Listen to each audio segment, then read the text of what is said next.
Okay. Good evening, students.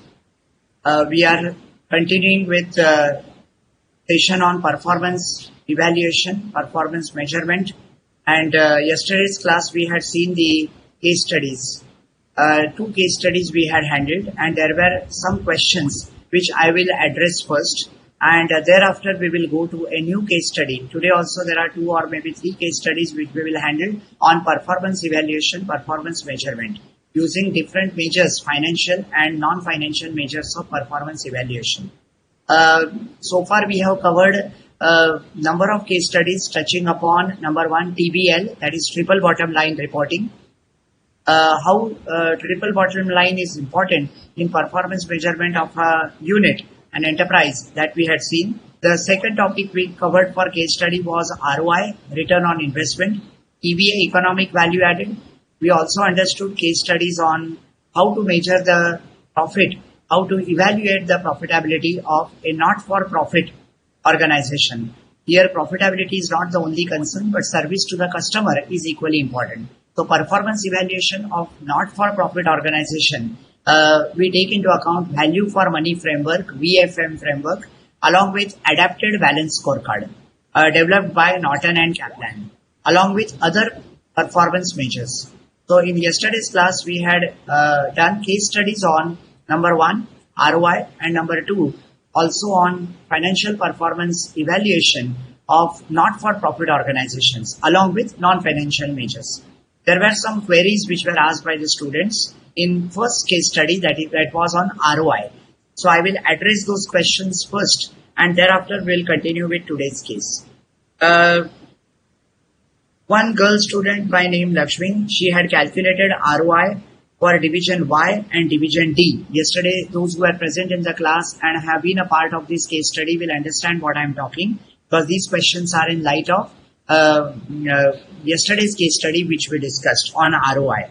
So Lakshmi had calculated ROI for division Y, which is 28.50, and division D 11.70. Absolutely correct. Both these answers matched with what I discussed with you yesterday. So Lakshmi, you are correct. The second query that was asked by one of the students, sir, what is to be done with additional investment of rupees 13.6 million in fixed assets by division D? I had mentioned to you that division D had made an additional investment in cutting machine amounting to 13.6 million during the year. It is categorically given in the case study itself that this investment was done during the year, that is during the year 18-19. And therefore, the figure of fixed assets, that is non-current assets shown in the balance sheet of 18-19, right, that is after doing adjustment of this investment made in the fixed asset. So investment of 13.60 million that is given to you during the year, that has been incorporated in the closing balance of non-current assets or fixed assets, and therefore already that effect has come. Separately, we don't have to do anything with this figure of 13.6 million. When we are calculating capital employed for division D, for calculating capital employed, you know, for ROI, we have to calculate capital employed. It is operating profit or controllable profit divided by capital employed. So for calculation of capital employed, we need to take into account non-current assets plus current assets minus current liabilities. So non-current assets, when we consider the balance sheet figures, in that balance sheet figure of division D, already 13.60 million has been taken into account.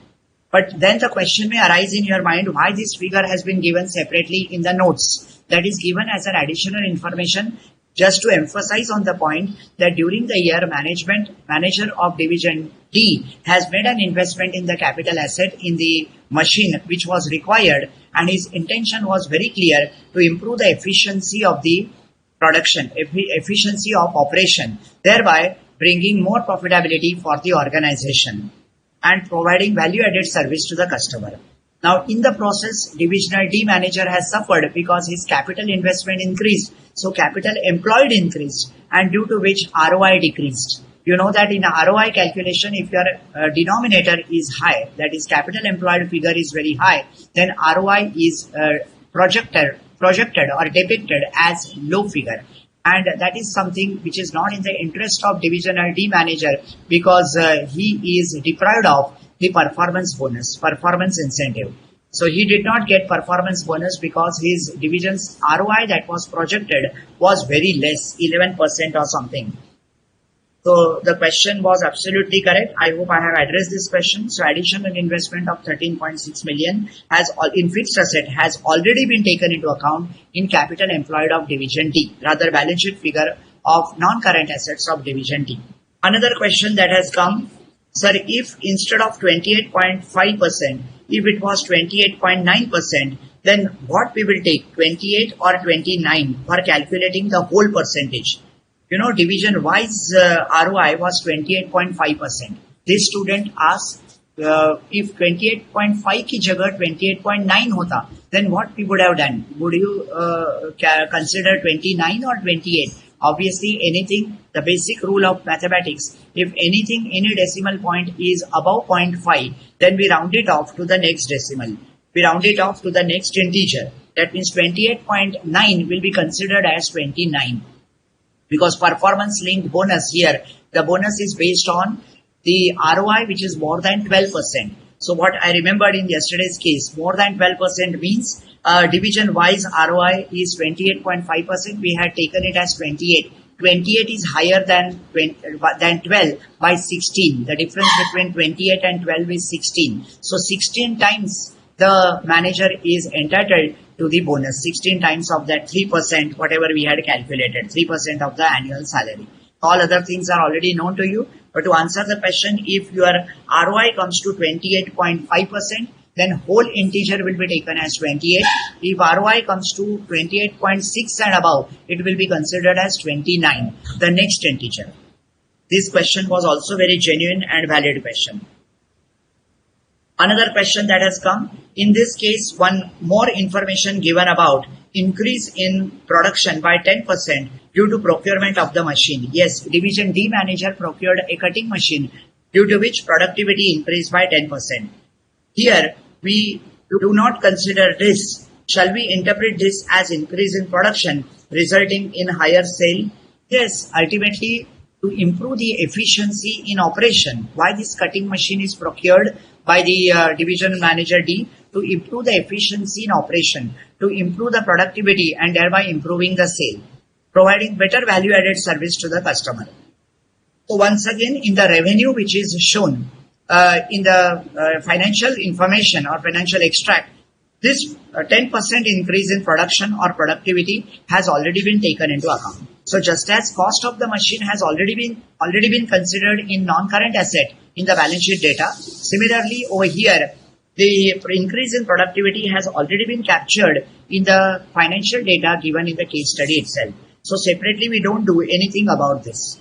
So these are some of the questions which are asked by the students, and I'm very happy that all of you are taking keen interest in these case studies and are doing the calculations on your own so that you also get the comfort level before we discuss the solution. Most of you are very alert and attentive in listening to each and every word what I'm speaking, and that is reflected in these queries. So I appreciate your sincerity. Continue the same approach while studying for the exam and also while reading the case studies. Case study reading requires minute attention to each and every line what is given in the case. Because as I mentioned to you, we are reading between the lines. We are not just taking the things on the face value. And CA final students are very good in reading between the lines, in interpreting the data, and that is what is expected from all of you. So friends, now we switch over to another case study, and that is on EVA. Today we are going to understand two case studies rather on EVA. So let's have a look at one case study. I will just share the screen.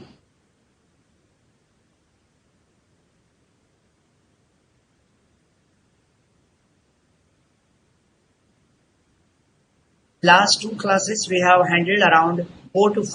I remember 5 case studies we have handled in last 2 classes, 2 sessions. So now this is the 6th case study. Don't go by the number of the case study. It's a chronological sequence. And therefore these numbers may differ. But what we are doing is case study number 7 as per this. But actually it's the 6th case study in the class. I remember 2 case studies we did on TVL. 1 case study we did on ROI. Another one yesterday we did on ROI and also on value for money framework, that is non-profit making organization. So having done these cases, now let us do cases on EVA.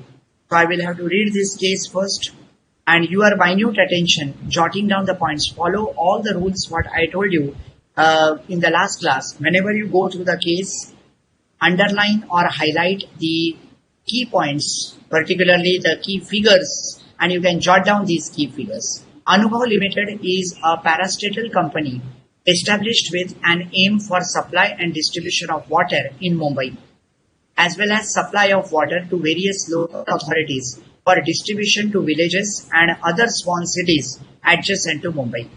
So this company is in supply and distribution of water, not only to local authorities, but also for subsequent distribution to the villages and other small cities which are adjacent to Mumbai. This involved planning, operating, treating, maintaining and distributing water resources in the country's urban centers and other areas which are mandated by Maharashtra government. All this preamble, मैंने पहले ही कल बोला था, इसको बोलते हैं introduction or a preamble or an introduction.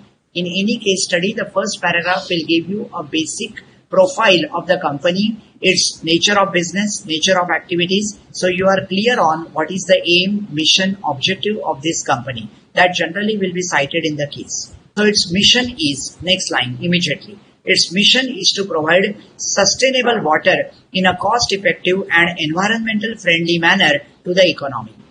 So cost is important. You cannot increase the price of water, particularly when you are supplying water. You cannot increase the rates which are quoted to the customer. There is something called water bill or water charges. They should not be exorbitant because it is a basic necessity and it's an environmental resource, so which has to be supplied at a very nominal rate to the individuals, to all people in the economy, and in an environmental friendly manner. That means clean water without any pollution and without affecting the hygiene of people.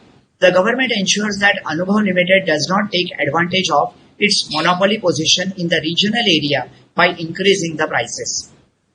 Obviously, these are controlled businesses. All of you must be aware, all public utility services, when we talk about electricity, when we talk about water, transmission of electricity, distribution of electricity, or distribution of water business, these are all utility services which are highly controlled by the government, whether state government, central government. In this case, state government controls supply and distribution of water services. And therefore, obviously, as per government regulations, an electricity distribution company or water distribution company cannot increase the rates or the tariff which is charged to the ultimate consumers. There are restrictions on the tariff what can be charged. Otherwise, each electricity company or a water company, water supply company will charge exorbitant rates to the consumers, and that will go against the interest of the consumers, right? As per the bylaws and constitution of the country, obviously these are natural resources and therefore have to be provided to the rural public at very nominal rates. That is the objective. So there are certain areas where there is a the control for government, the percentage of ROI, return on investment, what we call return on capital employed, that cannot exceed certain percentage in case of electricity business, in case of water business. These are regulated by every state and that is absolutely in order. So government ensures that Anubhav Ltd does not take advantage of its monopoly position in the regional area by increasing the prices. And therefore, government controls majority of the services through its water regulatory body, which determines an acceptable margin level, that is ROC, acceptable margin level, that is ROC, return on capital employed. So we will highlight this. We will make it red because this case study is based on return on capital employed as well.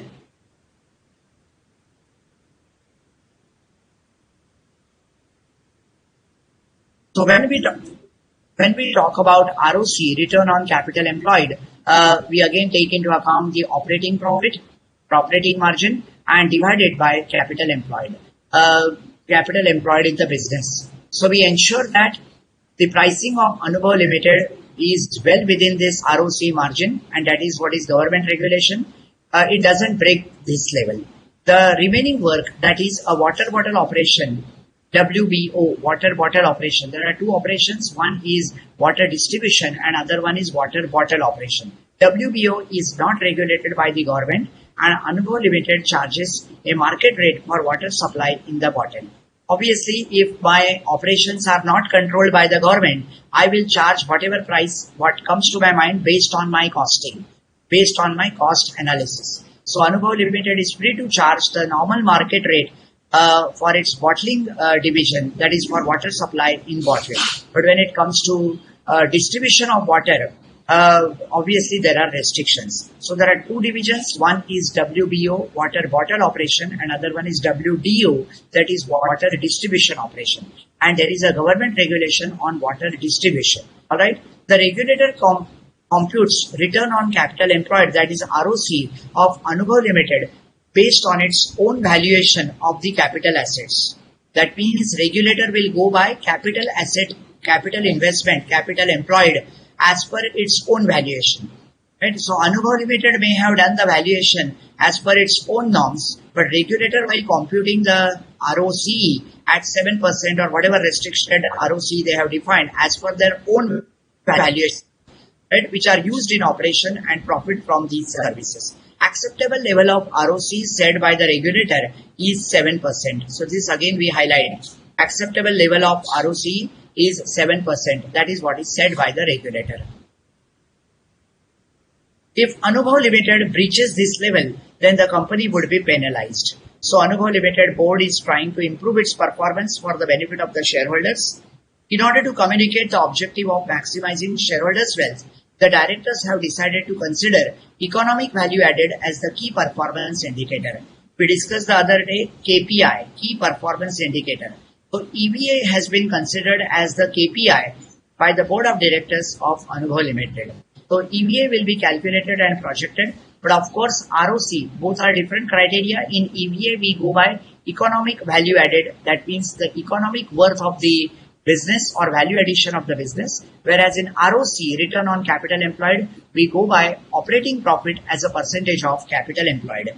And ROC is in percentage, whereas EVA is an absolute measure. And we have discussed both these techniques at length when we had theoretical understanding of different financial measures. So ROC acceptable level is 7%, it cannot exceed 7%, and EVA is considered as the base. So what is the requirement? Compute EVA of Anubhav Ltd. That's it. Compute EVA of Anubhav Ltd. Based on the following information. Now this is what is asked for. So always you should highlight what is asked for. I will push it to the next page so that there will be a clarity. I think the first part is clear to all of you that this company is into the business of water bottling operation, WBO, and water distribution operation, that is WDO, right? And ultimately these are two divisions or two business segments. But when we look at the profitability, income statement, etc., we look at the company as a whole. So there are three columns: divisional profitability, segmental profitability, and profitability for the company as a whole. So you have revenue, which is generated, all figures are rupees in crores. Revenue generated from WDO, from WBO, and the total for the company. Minus operating cost. So we have operating profit. Operating profit is around 162 crores for the company as a whole. This operating profit is very much essential when we calculate EVA, because for EVA we take into account profit after tax and we add back non-cash expenses. We are also concerned with operating profit for the purpose of calculating ROC, return on capital employed. So there again we take into account operating profit, which is controllable in nature. Less finance charges, that is 46. PBT, profit before tax, then tax at 30%, and then we have profit after tax, 81.20. Now this is the data about the income statement, that is the profitability statement. You are also given data about capital employed. You can see capital employed for 2 years given to you, for the only reason that yes, you take the opening capital employed at the beginning of the year. Above income statement was for the financial year 18-19. Whereas this capital employed is given for 2 years, so that we calculate the adjusted capital employed at the beginning of 2018-19. What is given to you is capital employed figures for 18-19, but this has to be reworked. This has to be recalculated in light of the balances given at the beginning of the year, that is 2017-18.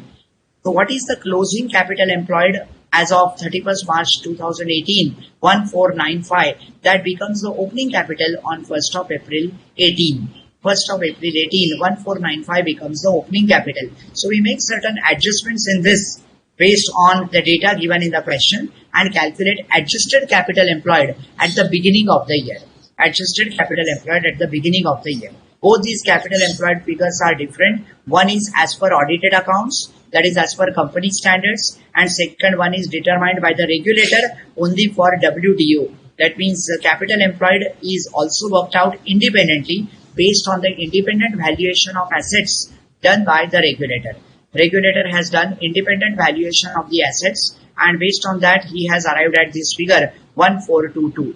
That is 2017-18, and he has arrived at 1558, that is 18-19. These two figures are independently worked out by the regulator based on their market valuation of the assets. And obviously when we talk about 7% criteria, 7% norm, which is laid down by the regulator for this distribution business, water distribution business, regulator will go by the valuation, market valuation of asset done by the regulator and not by company's capital employed. Management may inflate the figures and show higher capital employed, but regulator is not going to get carried away by that. Regulator will go by the valuation standards as per market valuation and will determine capital employed. That's why both these figures are given. Right? So you should be very clear on which figure you are using at what point of time for what purpose. Right? We go further with additional information. Notes are given to you.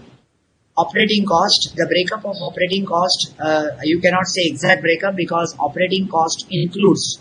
See, you should be very careful with the language of the question. It says operating cost includes. Includes means it is not inclusive 100%. So if you try to add 118 plus 4 plus 24 plus 14, it will not match, it will not tally. It may not tally with the operating cost given in the income statement.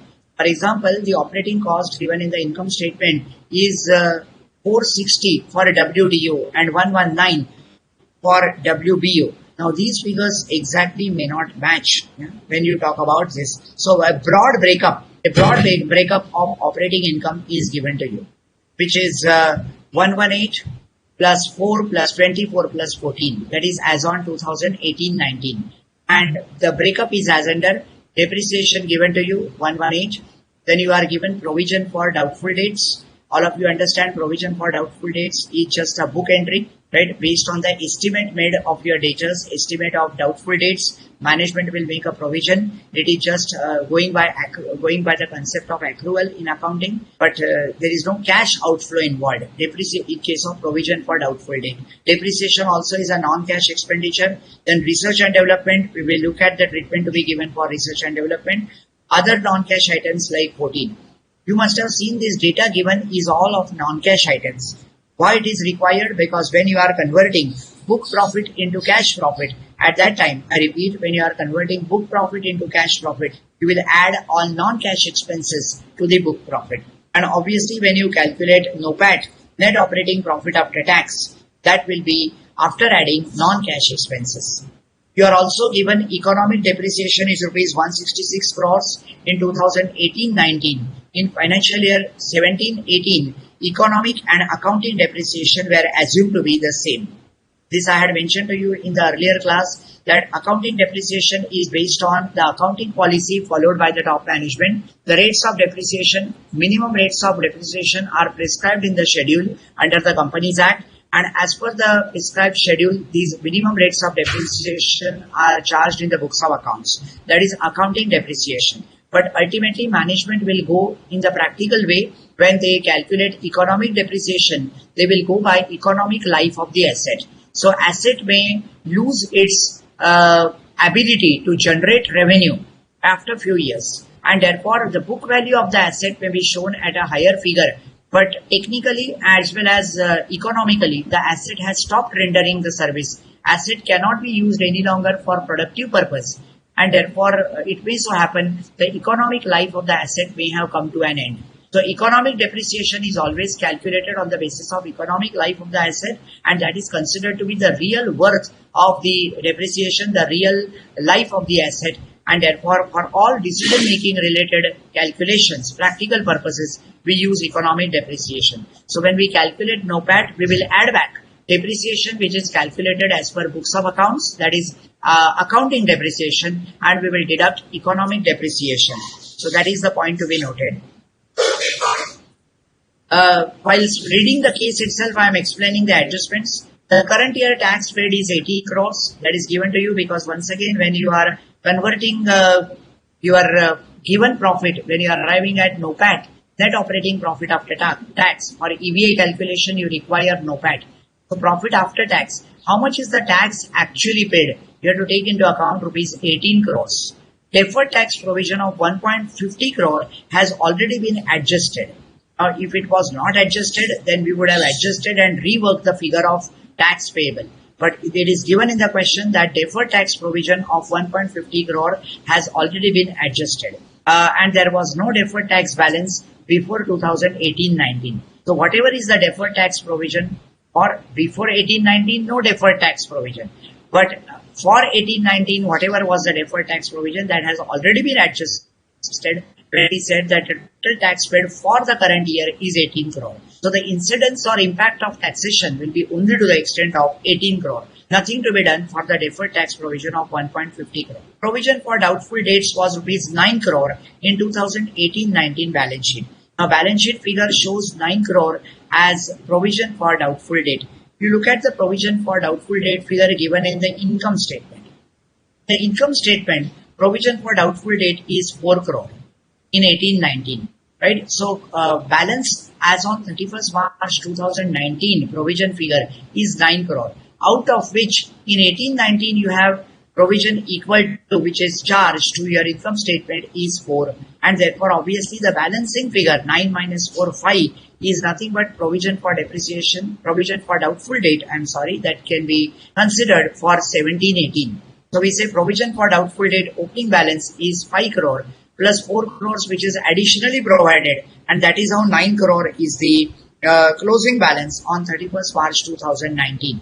I repeat, provision for doubtful date for 2018-19 is 4. If opening balance was 5 at the beginning of 2018 and during the year additional provision of 4 is made, the closing balance will be 5 plus 4, 9. So we work backwards and say 9 crores is the closing provision minus what is charged during the year 4. So opening provision has been 5. This is once again required for calculation of adjusted capital employed at the beginning of 18-19 or at the close of 17-18. Both ways we can discuss. Research and development has been non-capitalized. Non-capitalized means it is charged to revenue, that you can make out. R&D expenditure has not been capitalized, non-capitalized. It is charged to revenue. Many companies have different treatments for charging, for accounting for R&D cost. R&D cost is charged to income statement in the year in which it is incurred. Some companies may write off this R&D cost in the same year when it is incurred. Some companies may treat it as a deferred revenue expenditure and may amortize it over a period of 5 years, 10 years. The logic is very simple. When you consider R&D expenditure as a deferred revenue expenditure, it is expected that yes, by spending this amount in one particular year, the organization is going to get tangible benefits in terms of cash inflow, from this R&D expenditure over years to come. That means company incurs the expenditure on R&D in today year 1. But the benefits it will get to enjoy for next 4, 5, 10 years. R&D, a new molecule you have developed, new design you have developed, and based on that new molecule or new design, the product will be launched in the market. The organization will reap the benefits of the new product launch over the years. And with that objective, we have matching concept in accounting. All of you are aware. Matching concept where cost has to be matched, it has to be mapped with the revenue. So if revenue is going to arise in next 5 years time, then cost also will be deferred over a period of next 5 years. Therefore, there will be proper matching of cost with revenue. That is the objective. So when companies treat this research and development expenditure as R&D expenditure, as deferred revenue expenditure, the logic is matching cost with the revenue. And therefore, in this case also, R&D expenditure has been non-capitalized. It belongs to a new project that will be developed over 5 years. See, R&D is nothing but amount which you spend on the new project. It is capital WIP, what we call capital work in process. And it will be developed over 5 years, and it is expected to be long-term benefit to the company. 18-19 is the first year of this project. That means over next 5 years, we are going to write off this R&D expenditure. So what incidence has come? Incidence means charge to P&L, charge to income statement. You can see 18-19 is the first year of R&D expenditure. In 17-18, there was no R&D expenditure. It has come only in 18-19. So this is the first year. Now this expenditure will come every year.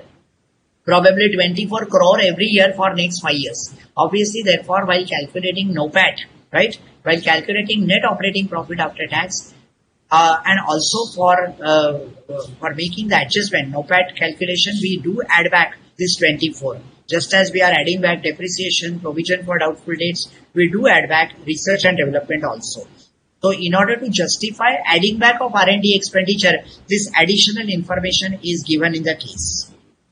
So this case is exclusively on calculation of EVA, and that is why so much deliberation, so much discussion we are making.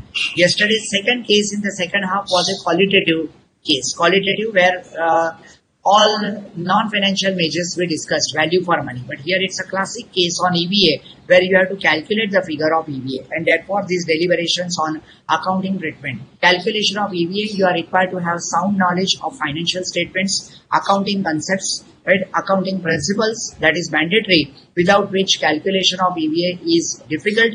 Even in the exam also, when you calculate the EVA, if your fundamentals are not strong, what exactly goes in calculation of NOPAT, you must understand thoroughly. So NOPAT calculation is most important challenge in this particular case study. Now obviously you will be given, I am through with this discussion on NOPAT. If you have any questions, you can ask in the link that is provided to you. Now you are given information about cost of capital. Cost of capital is given obviously to calculate WACC, weighted average cost of capital. All of you are aware, weighted average cost of capital is required mainly for calculating capital charge. All of you know the formula for EVA. EVA is equal to NOPAT, net operating profit after tax, minus capital charge. And capital charge is equal to WACC into capital employed. Weighted average cost of capital into capital employed. So that will give you capital charge. How do you calculate weighted average cost of capital? Obviously by multiplying KE, cost of equity, which is 14%, by equity content. Gearing of Anubhav Ltd is given. This gearing is nothing but capital gearing. Capital gearing is based on the mix of debt and equity in the capital structure. Capital gearing is based on debt equity mix in the capital structure. So equity is 45% and debt is 55%. So obviously when you calculate WACC, weighted average cost of capital, will multiply KE, cost of equity, 14% by equity content, that is 45%. And you will multiply KD, that is 6%, by 55%. But please pay attention, KD is given pre-tax. And in one of the case studies in the last class, I had mentioned to you, when KD is categorically given as pre-tax, you will convert KD, cost of debt is KD. So if KD is given pre-tax, you will convert that pre-tax KD into post-tax. How will you convert that? KD post-tax is equal to KD pre-tax into 1 minus T. KD post-tax is equal to KD pre-tax into 1 minus T. I will write all these formulae below in the separate sheet, right, Word document itself, so that like a whiteboard, you can make out what is weighted average cost of capital. So you multiply 6% by tax percent, 1 minus T, tax is 30% in this case study. 6% into 1 minus T, 1 minus 30% will give you cost of debt post-tax. So multiply KD post-tax by debt content plus KE by equity content, and that will give you weighted average cost of capital. Apply this weighted average cost of capital to adjusted capital employed at the beginning of the year. I repeat, adjusted capital employed. So you are given capital employed for 2 years, but you will take into account adjusted capital employed at the beginning of 2018-19, and adjusted capital employed will be closing capital employed 1495 at the end of 31st March 18 plus adjustments, plus minus adjustments, and you get adjusted capital employed at the beginning of 2018. Right? This is when you are calculating when you are calculating capital employed as per valuation norms followed by the company. But when you are calculating ROC, return on capital employed, obviously that time capital employed will be calculated as per the valuation standards adopted by the regulator. Regulator has already done the calculation of capital employed as per the market value. Separate valuer probably is appointed, and technical expert or the technical valuer who is appointed by the regulator has done an independent valuation of various assets, non-current assets, current assets, and has done the valuation of capital employed. Yeah, probably yes. And this 1422 is a derived figure which is given. It is determined by the regulator only for distribution business. Why so? Because distribution business is highly controlled, highly regulated, since it involves supply of public utility services to the consumers. It involves supply of public utility services to the consumers, and therefore it is regulated. The water bottling plant or water bottling business is not regulated, and therefore the company is free to charge any price or a market rate for the water bottling plant. That is quite possible, and that is allowed as well. So we have discussed at length this case study, deliberated on the case study. Still, if you have any doubts, you can ask in the link. And now we look at the requirement. What are the things which are required? Always in the case study, we should highlight the things which are required. Number 1, calculate or evaluate the financial performance of Anubhav Ltd using EVA. So first you have to calculate EVA using the data, financial data, and thereafter you have to evaluate the financial performance using that EVA. Number 1. Second, assess whether Anubhav Ltd complies with its acceptable ROC level. Accepted ROC level is 7%. Don't forget it, from the first paragraph we have gathered this. So 7%, whether it is within 7% or not. And third is advice on how to improve the profitability. Right? Ultimately, Anubhav Ltd is also into a water bottling plant, and they need to improve their profitability. Just because the regulator is controlling the tariffs, controlling the rate to be charged to the consumer, that does not mean that they can afford to incur a loss. Right? Anubhav Ltd is of course a profit-making concern. Every public utility service, whether you call it a electricity supplying company, electricity distribution or water distribution company, may have involvement of a private player. And whenever there is an involvement of a private player, obviously the objective is profit maximization. So Anubhav Ltd being a private company into this business of supply of water, they would like to enhance their profitability. They would like to maximize their profitability. But if one of their divisions is controlled by the government, in that division they cannot think of increasing the tariff, increasing the rate or the charges to the consumer. Then the best way to improve profitability is reduce the cost. See, this is how the axe will fall, A-X-E. The axe will fall on the operating managers. Most of the organizations undergo this kind of a situation where ultimately the operating managers have to swallow a bitter pill. We say the operating managers have to swallow a bitter pill. They have to finally take a call, and they have to ensure that all costs are kept under control. So whether they like it or not, operating costs have to be maintained, have to be managed and kept within the standards, within the targets which are given. So profitability improvement is possible in 2 ways. Either you can increase the tariff, you can increase the rate, or you can reduce the cost. First option is ruled out in case of public utility concerns because they are highly regulated by the government, and therefore the challenge is reduction in operating cost. That is the only way to improve profitability.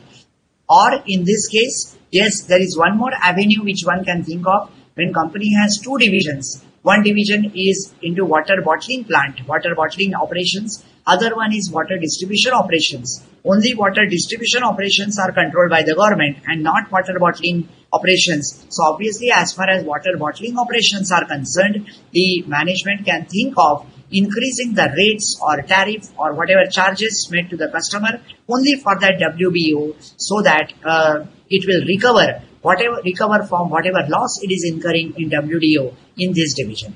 In short, we can use in fact this WDO, water distribution organization, or that business segment, the cash which is generated, the resources which are generated, cash resources which are generated from business operations of water distribution division can be used effectively for expansion of water bottling division. So that could be, see, these are all the thoughts. I'm just talking loudly.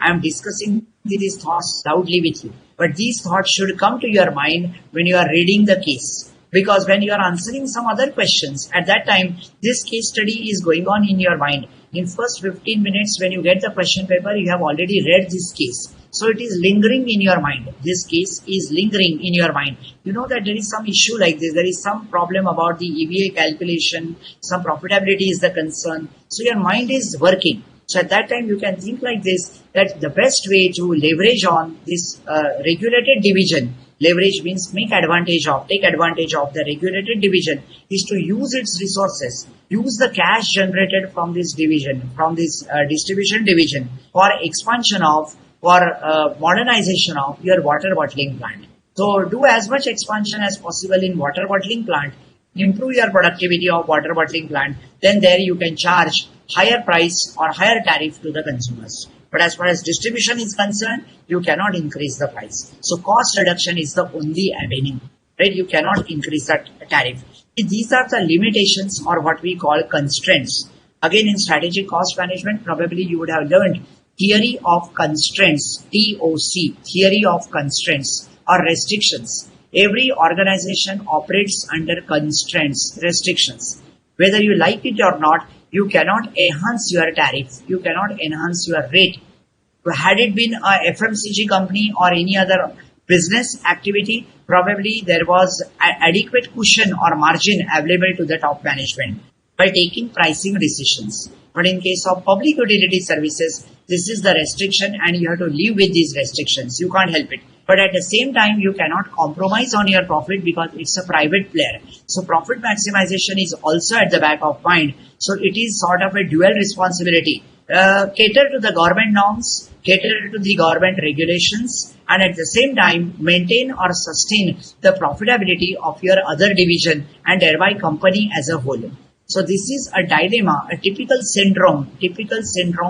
dilemma which a management of public utility service will always have. And therefore, you and me, we are appointed, chartered accountants are appointed as management consultants or management advisors to look into the financials and give a comfort level, yes, to the stakeholders that EVA of the company can be enhanced by taking appropriate measures. But of course, you have to satisfy the government, which is a major stakeholder in terms of regulator, by giving them an assurance that our ROCE, return on capital employed means ROI, will not exceed 7%. So we have read all three questions. Evaluate the financial performance of Anubhav Ltd using EVA. Yes, you have to calculate EVA. You have to assess whether Anubhav Ltd complies with acceptable ROC level and advise on how to improve the profitability. Right? So let us do some workings. I'm writing some formulae. You also start taking down this formulae, and based on these formulae, you can always work out the figures on your own. I'm creating a separate sheet for this formulae. First, we write the formula for WACC, weighted average cost of capital, that is equal to KD post-tax.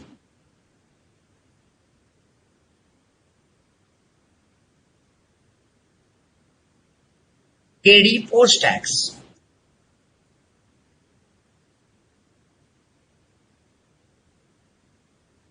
Very important. If KD given is pre-tax, you have to take into account KD post-tax multiplied by debt content. Multiplied by debt content, DEBT.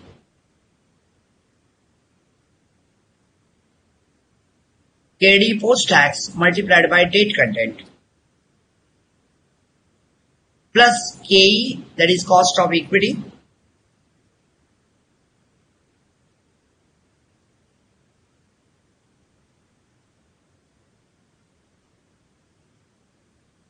multiplied by equity content.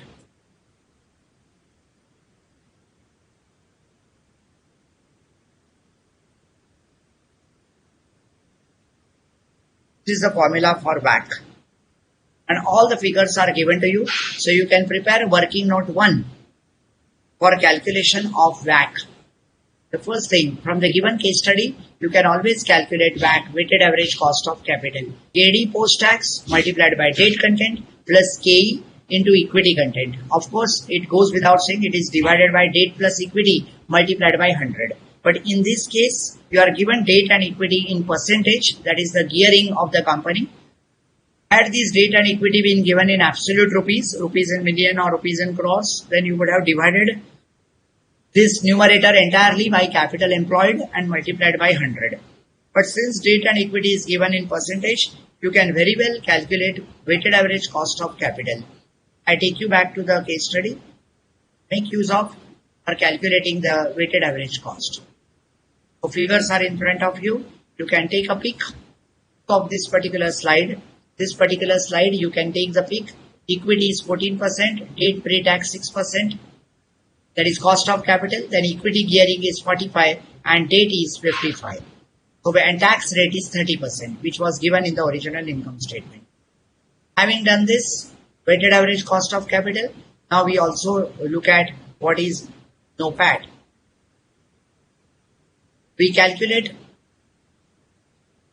EVA, economic value added, by using the main formula, and that is EVA is equal to NOPAT minus WACC into capital employed. So let's look at the second formula, which again you are supposed to write.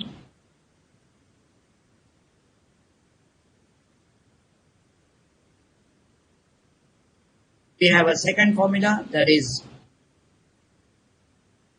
EVA, economic value added, that is equal to NOPAT, net operating profit after tax, minus WACC, weighted average cost of capital, multiplied by capital employed, adjusted capital employed.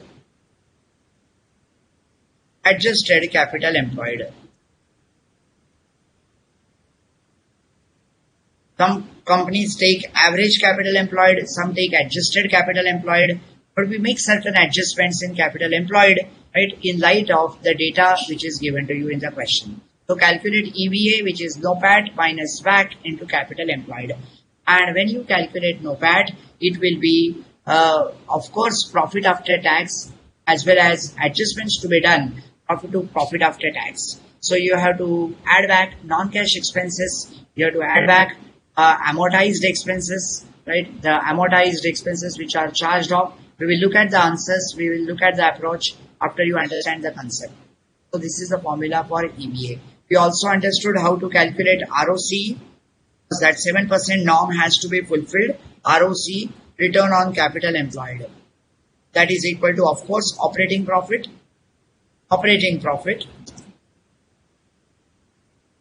Return on capital employed is operating profit divided by, I'm writing capital employed, short form C. And in one of the cases which we handled in the last class, we had also looked at the operating margin. Return on capital employed is different from operating margin.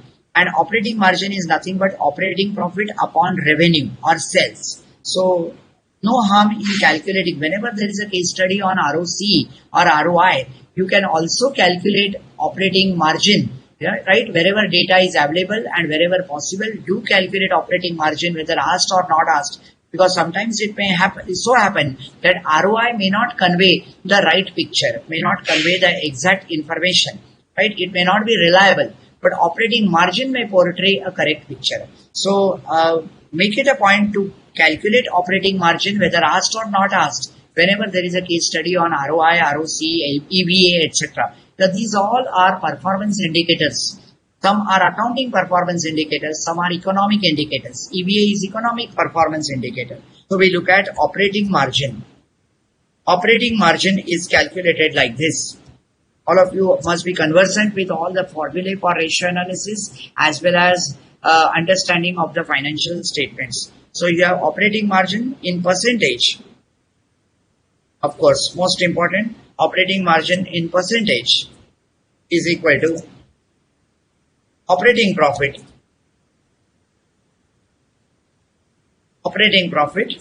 divided by revenue or sales divided by revenue into 100 because it is in percentage. So this is how you can calculate operating margin in percentage. So all the formulae are in front of you, and thereby you can work out the required figure of EVA, and that will give you a comfort in terms of whether EVA is positive or negative. Then you analyze that figure of EVA. That is the first question.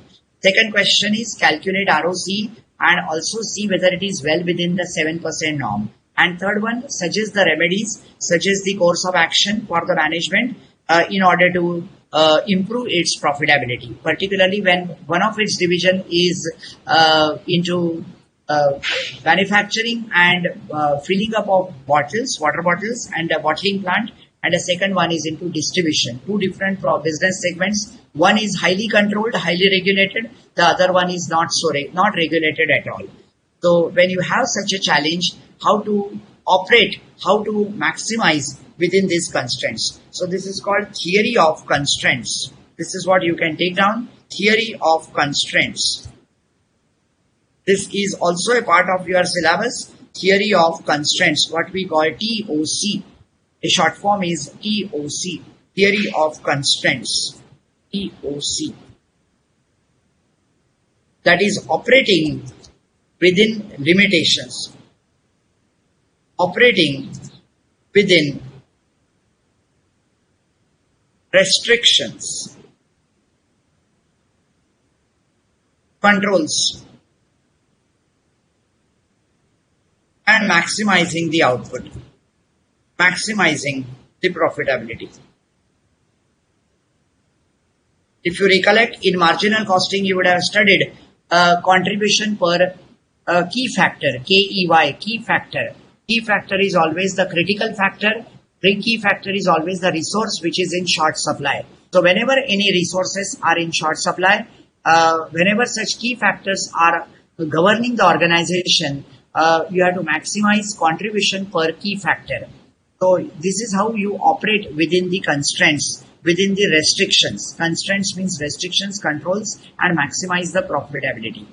So you have a challenge here. This company has a challenge of not increasing the tariff, not increasing the rates for its distribution plant, for its distribution division, because it is highly regulated, but at the same time maximizing the profitability for the organization as a whole. So the only way is to expand your other plant, water bottling plant, making use of cash resources which are generated from whatever cash inflow or cash resources you generate from distribution business. You utilize it for expansion of water bottling plant and simultaneously keep on reducing your cost of operation in both the divisions. Cost reduction, cost control, of course, is most important in this case, is for applicable for such type of companies for improving the profitability. So performance measurement, obviously the main objective of performance measurement is to take a stock of where do we stand, and how can we improve our performance, how can we maximize the profitability by undertaking various measures or initiatives. So it's sort of a brainstorming or point to ponder or a brainstorming that is done. That is what is tested. You have seen how much in-depth analysis we do in every case study, and that is mandatory when you are looking at such an exhaustive case study. So we will look at the calculations now. We'll go slowly. So calculation of NOPAT. First thing is calculation of NOPAT. Some of the students have asked, sir, can you share whether it is possible to share this Word document, this particular Word file which contains all these case studies? Yes, there should not be any problem, but it will be done through the technical team. So I will get in touch with the technical team and I will request them to share this learning material to all of you. This is all meant for the students, and therefore we do not, we would be happy to share with our students. For you can always fall back on these case studies and do additional practice or refer any of these case studies when you are studying the topic. These students have asked this. I thought of responding to this query also. Even in last two classes also they had said, sir, can you share the Word document or can you share these files? Yes, why not? But of course, since these are online classes, we will do it through proper mode, and that is through the technical team. Okay, let us look at the calculation of NOPAT. We go by the operating profit, that is 162. This is the operating profit which is given in the original case. I have to keep on taking you back every time to the original case because we will pick up the numbers from the case. So look at this. This is 162. I am highlighting the figure. We are taking operating profit 162. All of you, I will go very slowly so that you will understand step by step. See, till yesterday when there were non-financial performance measures, you all will grasp fast because they are qualitative. But here a lot of calculation is there, and therefore I will go little slowly so that you will understand each and every figure from where it is derived. So we pick up this operating profit 162 for the company as a whole. While calculating NOPAT, we start with operating profit and we add back all these expenses. Operating cost 162 is arrived at after charging. 162 is the operating profit arrived at after charging all these figures: depreciation, provision for doubtful debt, R&D, other non-cash items. All these are costs which will have to be added back for the only reason they are non-cash in nature, and therefore we will add back while calculating NOPAT. Here is the adjustment that is done. I'll have to keep on scrolling up and down every time because then only you will understand. Add non-cash items, that is 14, which is categorically or exclusively given in the breakup of operating cost, non-cash items. Then you are given accounting depreciation, which is 118. You have to add back accounting depreciation and you deduct economic depreciation. That's always done. Also add provision for doubtful debt. It is a book entry. All finance students who understand provision for doubtful debt is a book entry. 4. This 4 is for the year, which is given in the breakup of operating cost. And research and development we have added, and that is 24. That is because it is amortized over 5 years. This expense it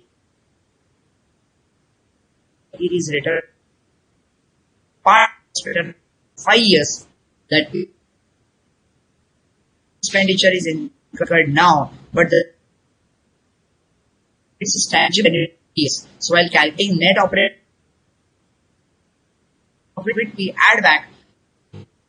So can added back non-cash item, accounting depreciation, doubtful debt provision, and research and development. Just see whether these figures match. That is 14, 118. Look at these figures given.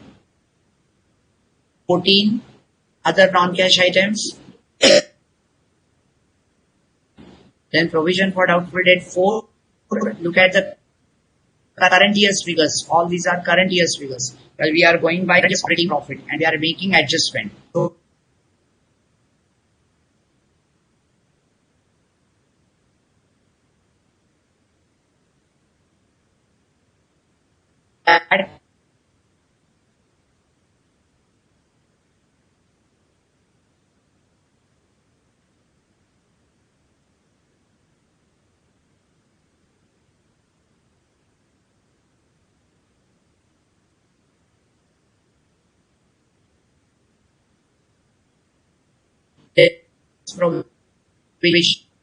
deferred tax balance, rather revision of current year. Last year there was no deferred tax balance. So look at this adjustment. It says that current year tax paid is rupees 18 crore. So we deduct 18 crores and deferred tax provision has already been adjusted while arriving at the liability of 18 crore. So therefore we simply deduct 18 crore. Nothing will about one. No deferred tax balance before 1819, so question of further adjustment does not arise. And provision for doubtful debt is 9 crore in 1819 balance sheet, right? So this also I had told you that 5 crore is something which was opening balance which we take into account for calculating adjusted capital employed at beginning of the year. That we will come back again, but right now you deduct tax paid. Right now you deduct tax paid. So let us look at tax paid which is deducted. We have deducted tax paid 18 and then tax saving on interest. Don't forget, this is most important adjustment. Don't forget this. This is most important. I have highlighted it while doing the calculation. If you forget all saving interest, net operating it after tax. So this is from before interest and after tax. So we have already deducted tax paid, right? Tax operating, we started with operating profit, but that means operating profit is before interest, adjustment for interest. Obviously, when we don't do any adjustment for interest, there is no question of tax saving on account of interest. So the tax paid, what we have arrived at 18, tax saving on, that is adjusted, tax saving on interest has been adjusted, so we eliminate that as well. So tax saving on interest is 46 is the interest portion that is given again in the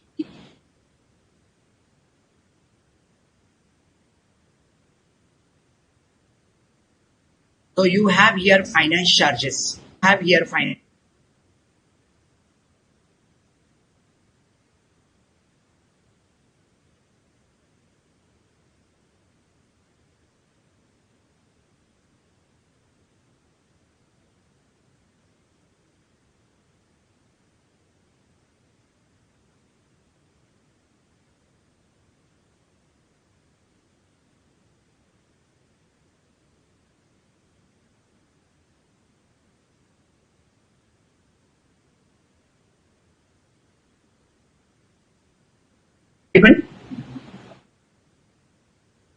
Am I audible?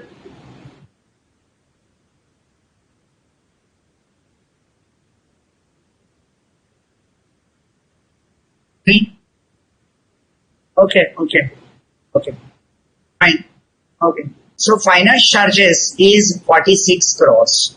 Finance charge means interest. So interest is 46 crores. Now this interest, you will have to, interest is 46 crores. And you will have to take into account tax saving on interest, which is 30%. The tax is given is 30%. I'll have to keep on scrolling up and down. Can't help it because you have case study given on the top and the solution below. So tax rate is given as 30%.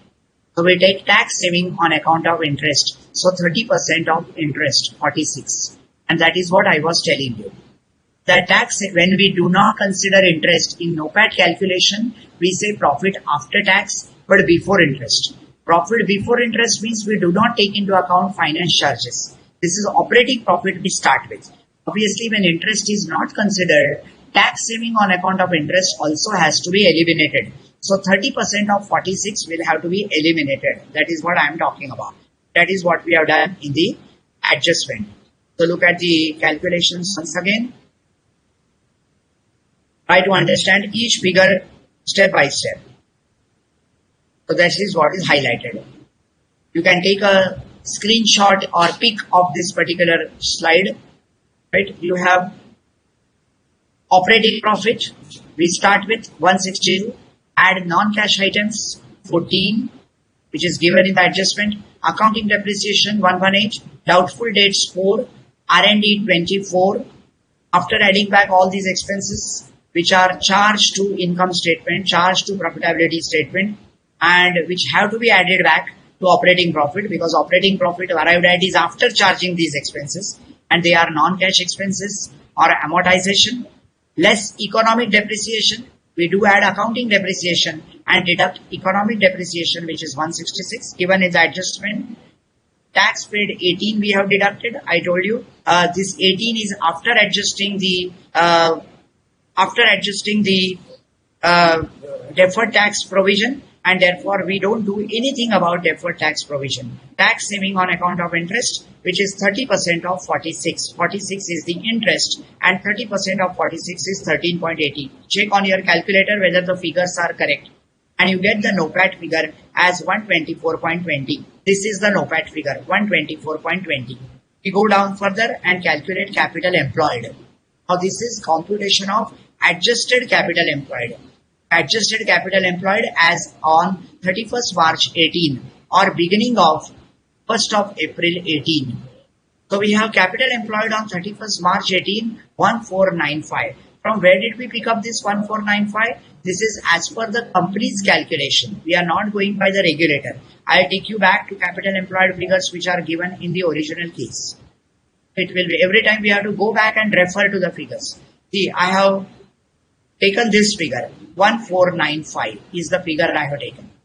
1495. 2017-18, 1495. Audited accounts have given capital employed as this. So this is as per company's standards. Whereas as per government or regulator, capital employed is taken as 1422. This we will make use of, but not now while calculating ROC, return on capital employed, because that is to satisfy the government regulator.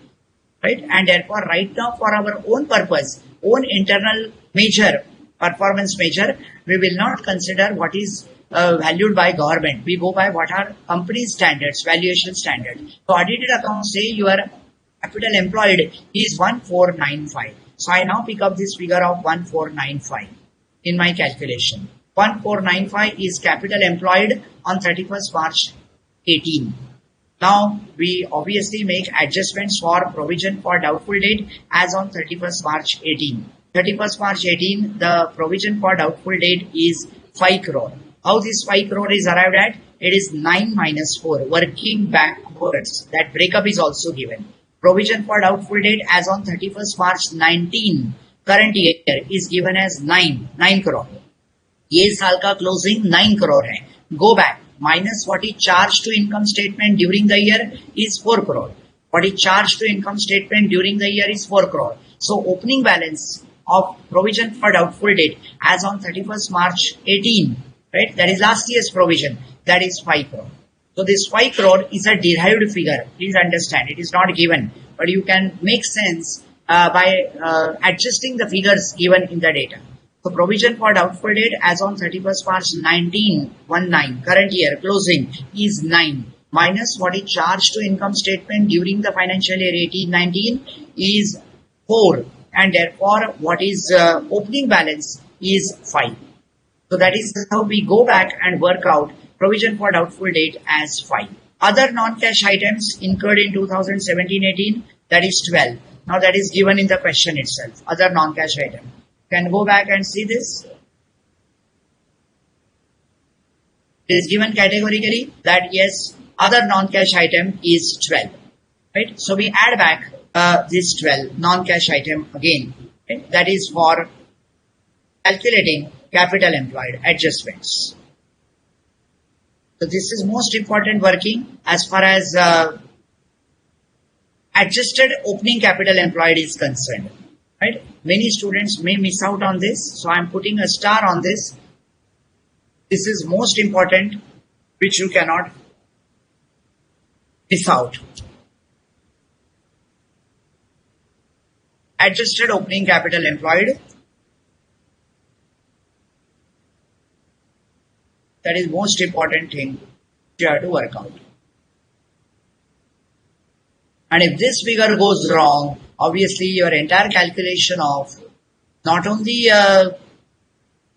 EVA but also ROC will go wrong, right? Because base is capital employed. Of course, for ROC calculation, we take capital employed as per government regulations.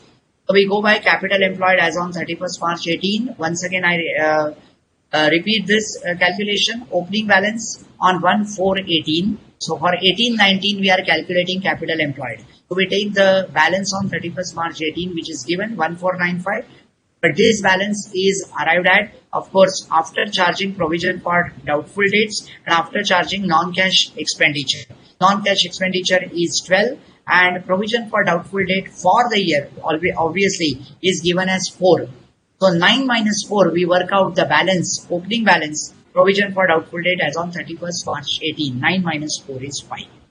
That is how we calculate adjusted opening capital employed as 1512.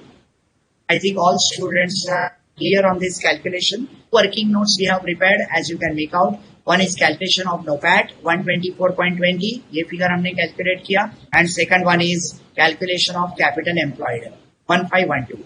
The third working note we prepare is WACC, which I told you, very simple, 45%, that formula I had written. 45% is your equity content and cost of equity is 14%. Plus 55% is debt content, into cost of debt pre-tax is 6%. So this is pre-tax cost of debt. We multiply by 1 minus T, 1 minus 30%, and we get post-tax cost of debt, that is 70% of 6%, 4.2, plus cost of equity, you get 8.61 as WACC, weighted average cost of capital. Now, if you apply weighted average cost of capital 8.61 to capital employed, you can do the calculation and check the calculations. 8.61% multiplied by 1512. 1.1512 multiplied by 8.61%. Do it on the calculator. I wait for get the calculator, and you can do the calculations on the calculator. I'll wait for you to complete the calculations. 8.61% is WACC, weighted average cost of capital, and that you apply to adjusted capital employed. So 1512, do along with me so that you will understand, into 8.61%. Yeah. So that gives you capital charge. All of you understand, opening capital employed or capital employed multiplied by WACC is called capital charge. And this capital charge comes to 130.18. And if you deduct this from 124.20, that is what is NOPAT. So 124.20 minus, do these calculations, 124.20 minus 8.61% of 1512. You get this answer? See whether you get this answer. So 130.18 minus 124.20 you will get 5.98. That is your EVA, which is negative. So EVA comes to a negative figure. We discussed this in one of the classes, that negative EVA indicates value destruction. Positive EVA indicates value creation. Negative EVA indicates value destruction. So now all of you understood, probably in light of this particular calculation, why management is concerned, management of this company Anubhav Ltd, why it is concerned, because its EVA is projected as negative. When you are satisfying the government norms, when you are maintaining your ROCE, return on capital employed, within the norm, within the benchmark of 7%, because government does not want you to increase the tariff to be charged to the consumers, particularly with respect to its water distribution division, and therefore companies suffering from losses in the sense the EVA has portrayed a negative figure, and that is minus 5.98 crore. It is a great sum. 6 crore negative EVA is certainly not a good sign, and therefore management is worried about the improvement in its profitability. Here comes the performance measurement. So the question asked is, you are supposed to evaluate the EVA calculated by the management. So EVA we calculated is minus 5.98. Now you have to evaluate whether it is in order or not. Obviously it is not in order. It is very disturbing. Presently Anubhav Ltd is distorting value. See, distorting value destruction. Distorting value, as it is not able to meet the economic cost of its own capital. You are expressing the meaning of EVA. EVA is, you should be self-sustainable. You should be able to meet the economic cost of your own capital. Right? When you have invested in, obviously, you have raised the funds from equity and debt, and that is how your capital comprises of. You should be able to service your lenders. You should be able to meet their expectations of your equity shareholders. So if cost of capital itself is not recovered, right, what kind of a business model you have, what kind of revenue generating activity you are doing, these questions will definitely be raised by the stakeholders. So negative EVA is really disturbing. That indicates company is not able to meet the economic cost of its own capital. This puts the company into the question of perpetual succession. I talked about sustainability.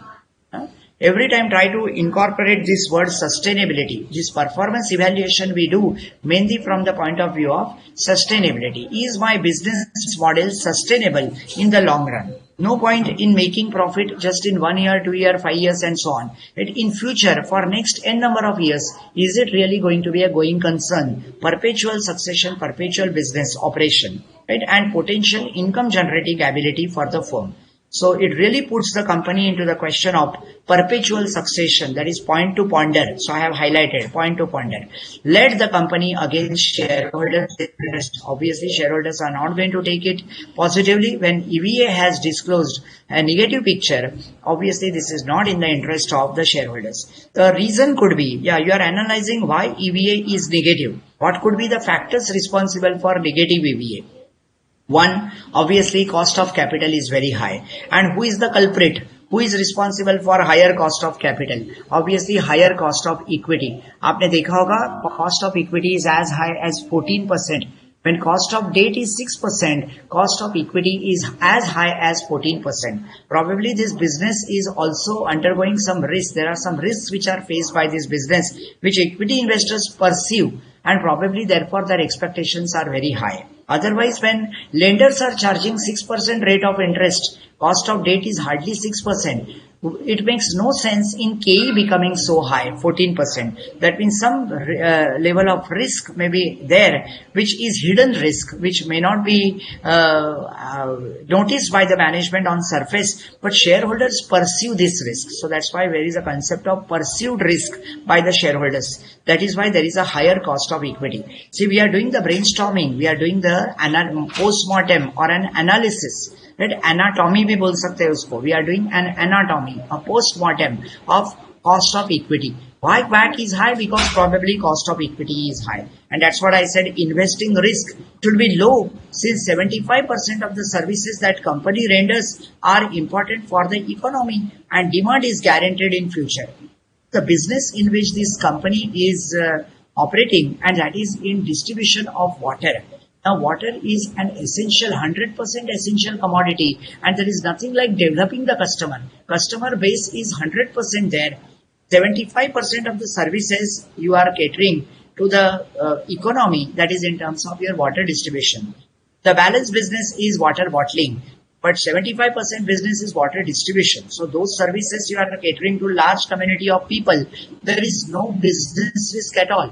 Generally, any business faces the operating risk or business risk of future income generating ability of the firm. But this company, Anubhav Ltd, doesn't fall in that category at all, because the business it runs is providing utility services, and that to essential commodity, essential utility like water to the large community of the people. And therefore, there is no question of any operating risk or business risk. So we don't see any reason for equity investors expecting a higher rate of return and thereby increasing the cost of equity. They should be, in fact, expecting a low return. Optionally, that means alternatively, right? There are two options. There are two alternatives which are available to Anubhav Ltd in order to improve the profitability. Either you can increase your NOPAT to the NOPAT should be increased so much that it can break even on economic value added. आज जो negative EVA है आपका, that can be at least brought to zero EVA, break even, no profit, no loss. So you can either increase your NOPAT, that is one strategy. So I'm highlighting this. Either you can increase your NOPAT or you can slash your capital employed. You can slash your capital employed. That is also another strategy. We discussed various strategies for improvement in EVA by selling unutilized or underutilized assets. It may so happen that some of the assets require restructuring, require relook or revamp, and that means the assets which are not utilized properly, not optimally utilized, underutilized or unutilized assets, जो वर्षों से पड़े हुए, and in most of the power distribution, power transmission companies, water distribution companies, you will find many times it so happens these companies are set up a long time ago, and many of the assets are, particularly equipments or some machinery is rusted and it is no longer in use, but somehow it is not scrapped. So if there is a situation like this where assets are underutilized or unutilized, then management can get rid of these assets and slash its capital employed. If capital employed is slashed, obviously capital charge will be reduced. if capital charge is percentage of capital, that is WACC as a WACC percentage applied to capital employed, that is capital charge. So if capital employed is reduced, capital charge will reduce, and if capital charge is reduced, your EVA will enhance. So we discussed the other day strategies for enhancing the EVA. EVA can be enhanced either by increasing NOPAT or by reducing capital employed. So these are two alternatives which are available to the Anubhav Ltd. This is what we discussed based on our part 1 of the question, where we calculate EVA and we evaluate the EVA. It is a post-mortem. Really it is disturbing. So these 4 points must be highlighted in your answer. Point number 1, it is really disturbing, demotivating that EVA is negative. Somewhere that word disturbing, feeling should be conveyed. Point number 2, future succession, perpetual succession of the company is into question, and therefore management is worried, it is a concern, right? If EVA is negative, it is not in the interest of the shareholders.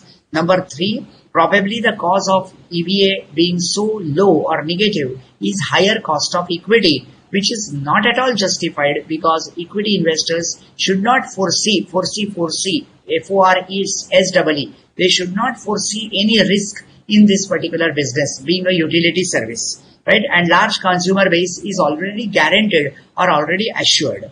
So therefore, we don't see any reason for KE going up so high. That third point should be added. And fourth is the only strategy, right? Alternatively, what Anubhav Ltd can adopt is either increase in NOPAT or decrease in underutilized assets, thereby increasing your EVA. That's all. We have done the analysis of EVA. We go to the second part of the question, which talks about how to improve the ROI. And first of all, calculate the ROI and whether ROI is well within the limit.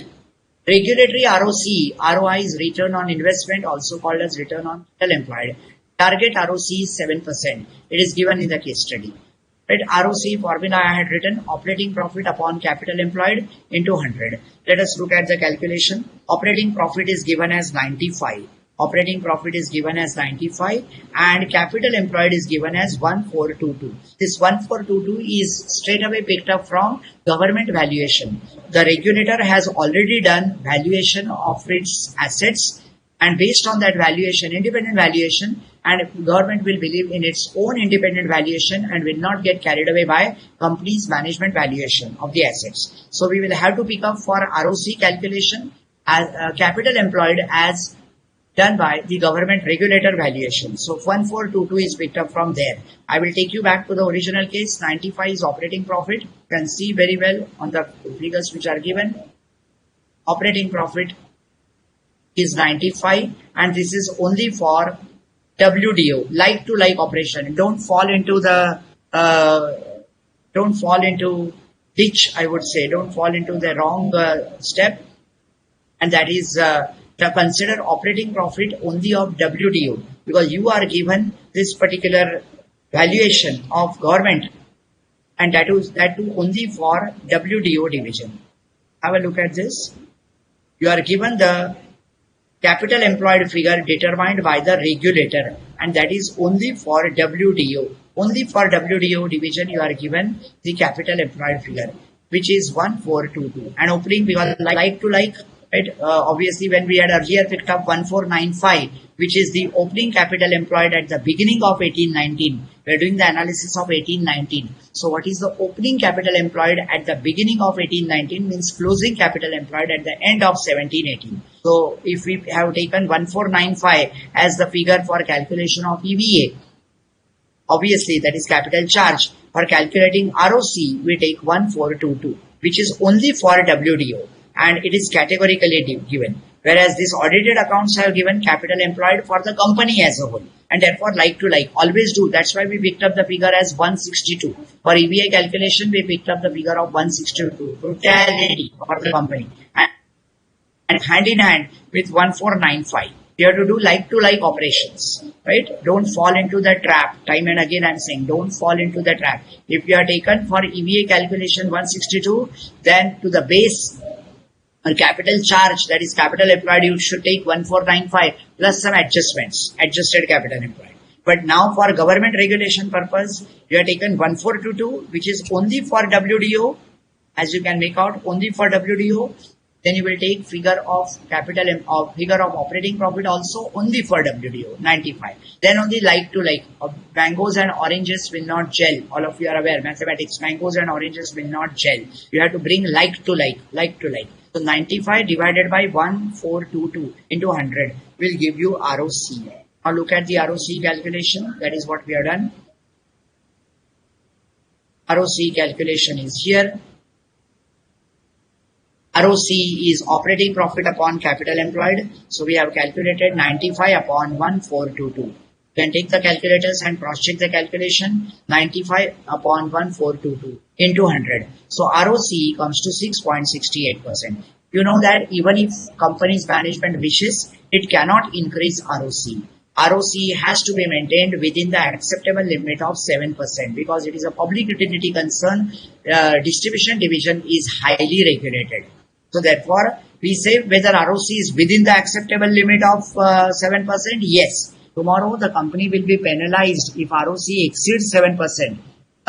That means management is minting money, management is making profit at the cost of consumers, at the cost of general economy, people in the society, and that is not fair. That is how it is looked at. So if company enhances its ROC beyond 7%, it will be charged with a penalty. Right? So today it is well within the acceptable limit of 7%. So that way norm is followed. Now let us look at the operating margin.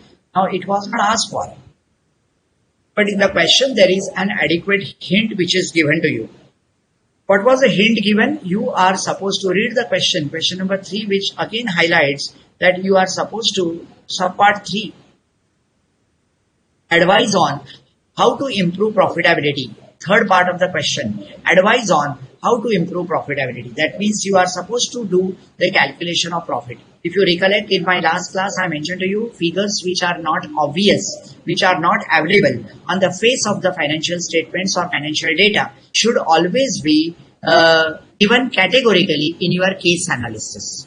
I repeat, the data or the figures which are not given directly on the face of the financial statements or directly in the case study, you are supposed to do some extra calculation, derive some figures which do not directly form part of the data, calculate something extra, like in this case operating margin we have calculated extra.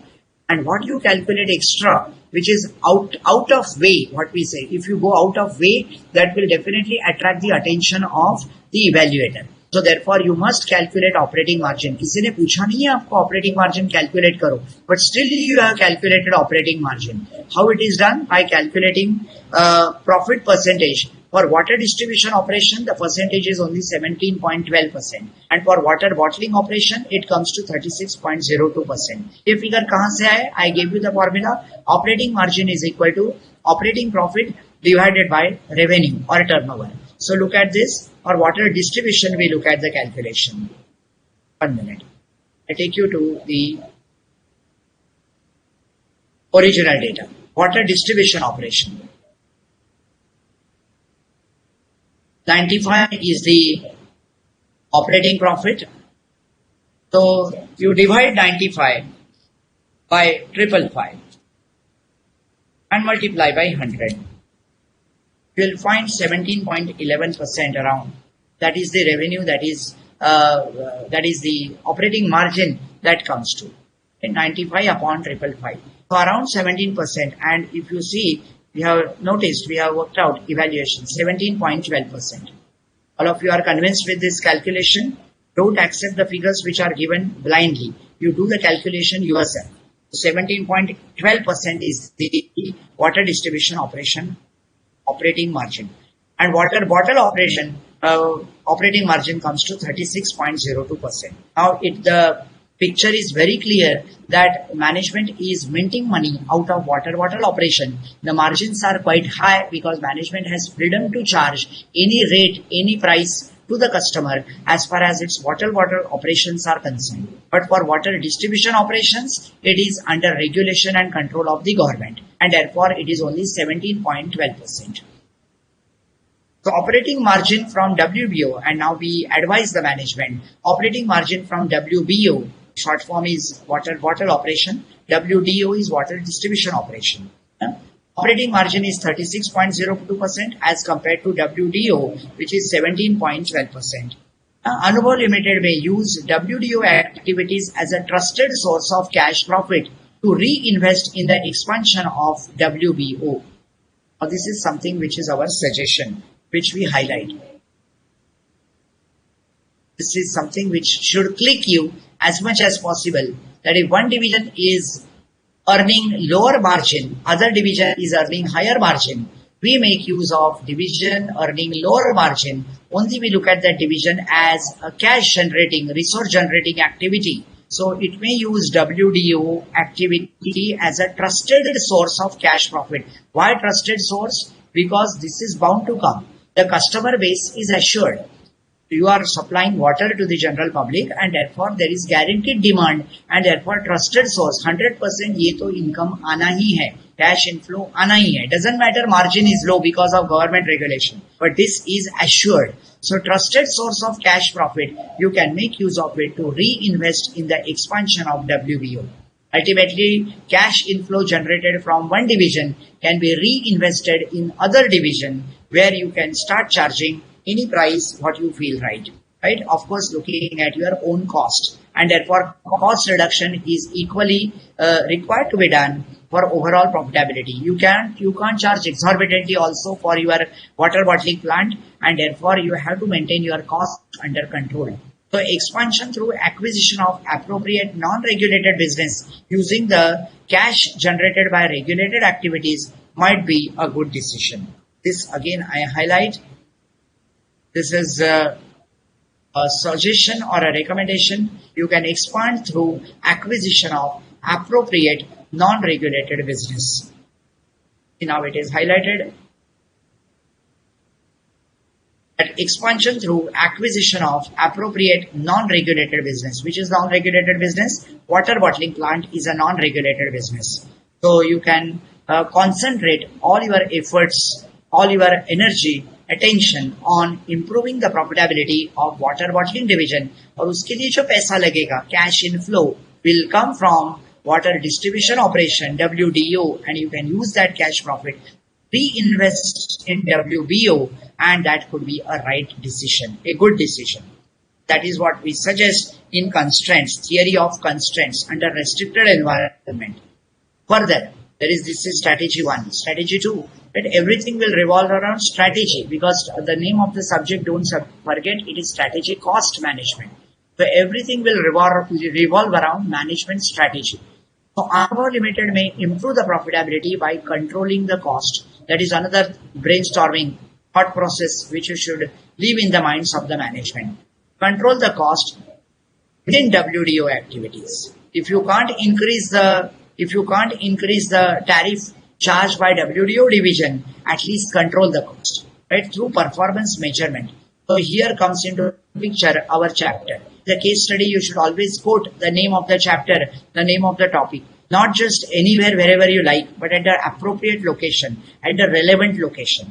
I repeat, the name whenever you get a case study in the exam for analysis, you should understand the chapter from which that case study is asked, the topic on which the case study is based. Right? Is it a case study on target costing? Is it case study on benchmarking or performance measurement? That much maturity you should have. All of you understand here EVA, ROI, these are nothing but performance measurement tools, financial measurement of performance. So obviously somewhere that word performance measurement has to be reflected in your answer. Where to rope in that word, that is all up to you. But you have to definitely rope in that word, that is must.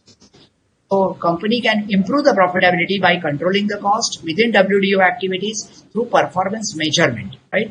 Regulatory body cannot argue that company is overcharging its customers to increase the profit margin. See, when you control the cost, even there will not be any allegation, there will not be any charge by the government body, regulatory body, that you are overcharging to customers. Question doesn't arise. You are not charging high to the customers. You are reducing your own cost. And this is possible through strict observance of expenses. Cost reduction का क्या मतलब है? Strict observance of expenses. Very strict controls, tightening the controls on overheads. on various cost, establishment cost or other expenses. And using cost saving techniques, performance measurement is cost saving.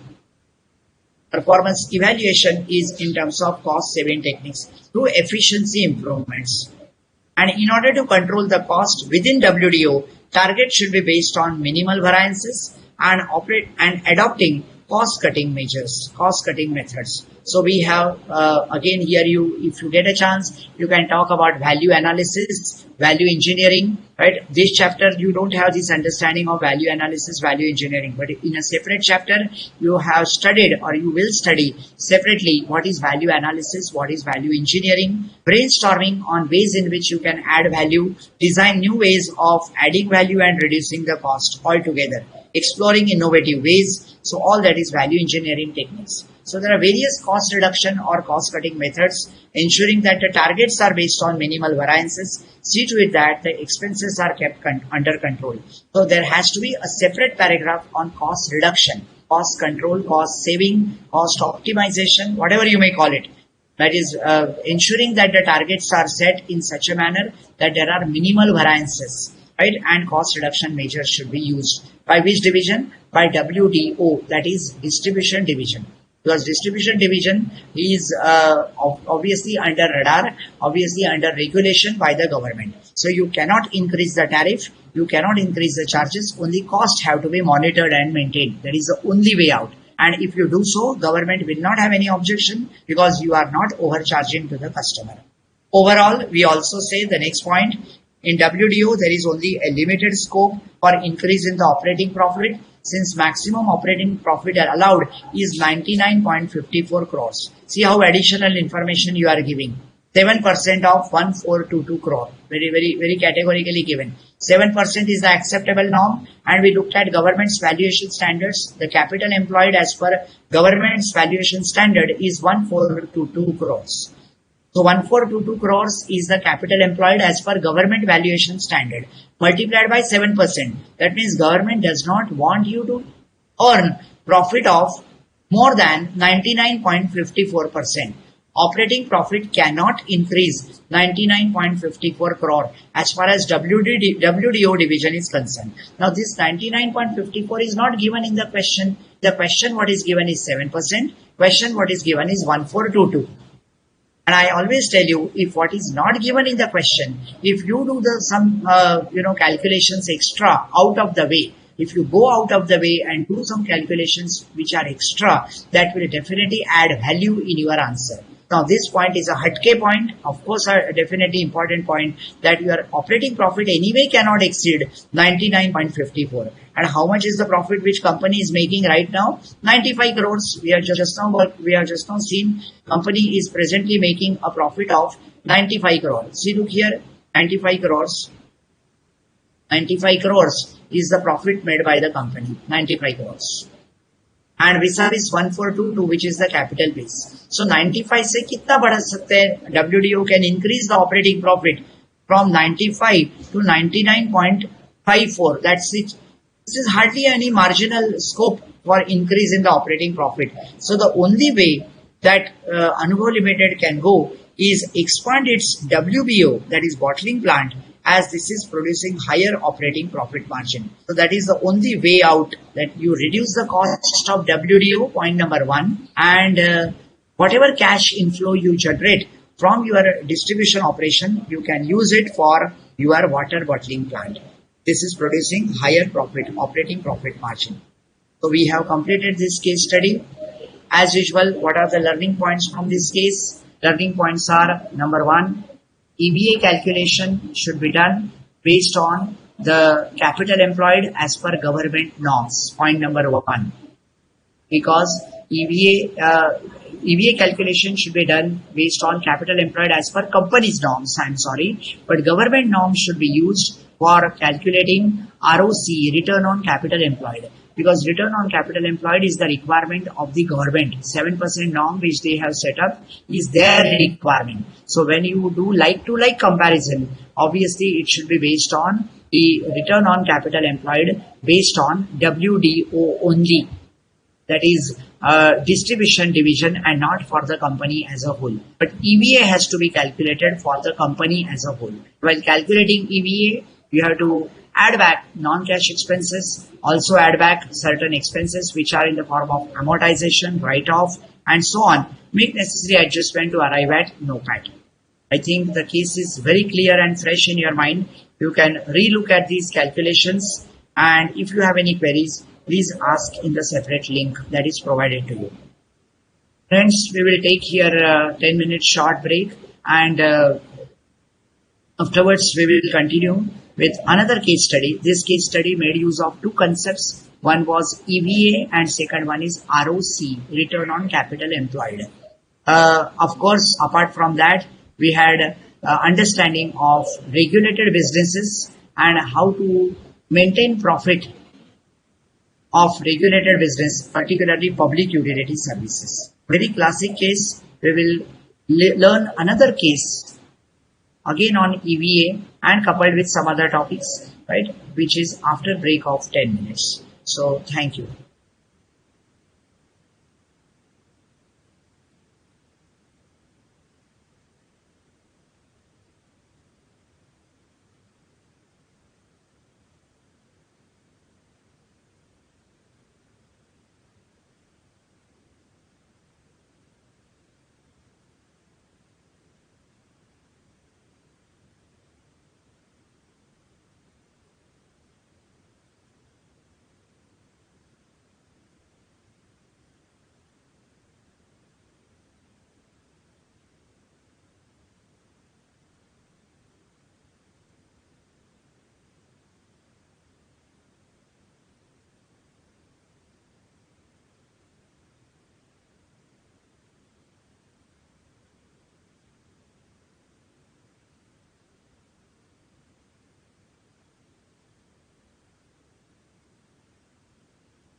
Okay.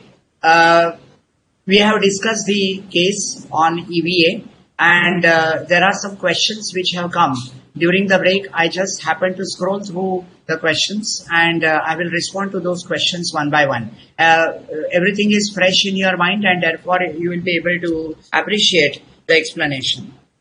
The first question, this question in fact has come from 2-3 students. Sir, please explain deferred tax again, right? And why are we not using deferred tax? The language differs, but yes, the question is different, but all related to deferred tax.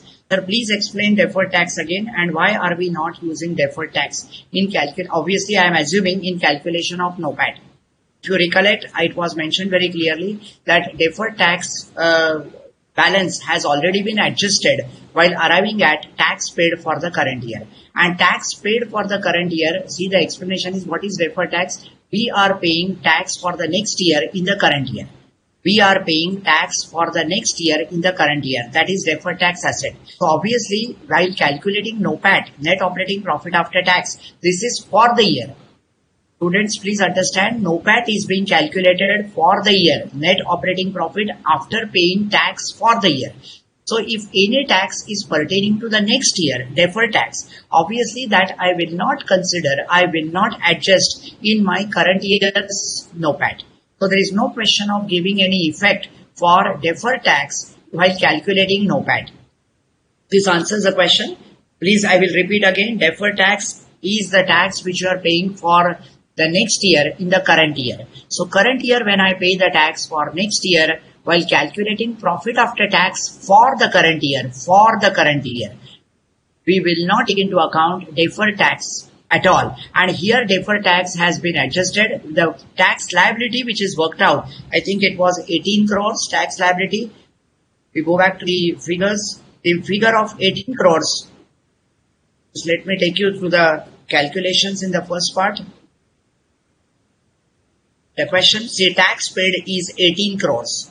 It is given very clearly that tax paid is, look at the wording of the adjustment again, that current year tax paid is rupees 18 crore. This is categorically current year tax. And therefore, while calculating or computing NOPAT, net operating profit after tax for the year, during the year, we deduct only 18 crore. Deferred tax provision of 1.50 crore has been adjusted. That means we don't give effect to this deferred tax provision pertaining to the next year. This figure pertains to the next year, for which, why should I take cognizance in the current year? Because NOPAT is for the current year. There is another related question from another student, again on deferred tax. Sir, in case there has been a balance in the deferred tax in the year 2017-18, what would have been the adjustment in capital employed? It is given again categorically there was no deferred tax balance before 2018-19. That means 17-18 में कुछ भी deferred tax balance नहीं था. This student is very smart, very intelligent in asking this question. Had there been a balance of deferred tax in 17-18, say 2 crores, say 3 crores, what does that mean? In 2017-18, we are paying tax of 2 crore or 3 crore for 18-19. So now this tax is for 18-19 and therefore it will be deducted from the profit while calculating NOPAT. That means had there been a 2 crore deferred tax on 31st March 2018, that is last year, 17-18, then that 2 crore we would have deducted over and above 18 crore. So we would have deducted current year tax paid 18 crore and deferred tax of last year, of course now paid for the current year, so that 2 crore also I would have deducted. So please understand, deferred tax, particularly the asset, the tax which you are paying for the subsequent year in the current year will not be taken into account for calculating NOPAT, certainly not. But if you are taking into account the deferred tax balance of last year, then obviously that figure will be deducted while calculating Also NOPAT, and also there is 18 crore plus 2 crore will be deducted, and also we will make suitable adjustment for the in the figure of capital employed, adjusted capital employed. But since there was no deferred tax balance, we have not considered. I hope it satisfies your query. Rest all our calculation. Lakshmi has done the calculation of back 8.61%, that is correct, and NOPAT also 138 crore. I think that you worked out correctly. We confirm this immediately. The NOPAT is not calculated correctly because Lakshmi, you have made some mistakes probably in the adjustments. So NOPAT has to be calculated after considering tax saving on interest, that has to be deducted. Okay, there is one question from one student. Sir, why saving of tax on interest? PBT minus tax is equal to NOPAT. Profit before tax minus tax is NOPAT. That's absolutely correct. But this is, my dear, not profit before tax. This is operating profit. Operating profit is before considering interest. See, we started with operating profit 162. What is operating profit? It is EBIT, earning before interest and tax, right? Earning before interest and tax, operating profit before interest. When you are not taken into account interest, obviously question of tax saving on account of interest doesn't arise. See, we have deducted tax paid 18 crore, but 18 crore is paid after considering tax saving on interest. Now that tax saving on interest we will not consider. Why do we not consider? Because interest we have not considered. Right? It is always, we say NOPAT is EBIT into 1 minus T. We always say that is tax is after considering tax saving on interest. So why saving of tax on interest? Interest is a tax deductible expenditure, and obviously therefore higher the interest, lower the profit, lower the tax. So to that extent we save tax. That is the basic understanding. Since 46 is not taken as part of financial charges of 46 is not taken into account when you worked out operating profit. Operating profit is 162, and see 46 is kept outside the purview. So if interest is kept outside the purview, tax saving on account of interest also will have to be deducted. 13.80, therefore we have deducted. I hope that answers all the questions so far which have come on the students link, and so far these are the questions on the topic. So thank you for once again actively taking interest in the case, the deliberation on the case, the analysis of the case, and most important is the topic of EVA.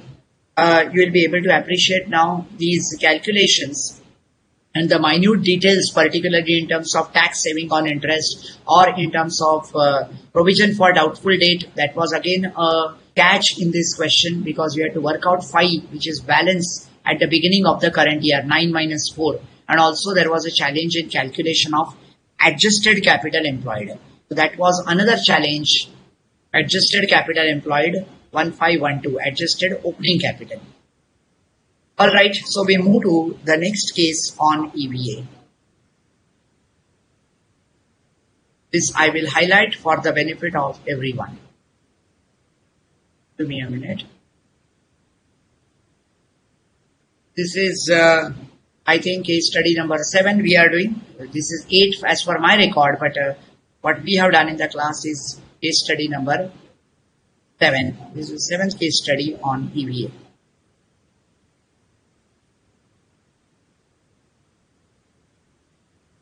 Slightly increase the font so that it will be comfortable. All calculations are there.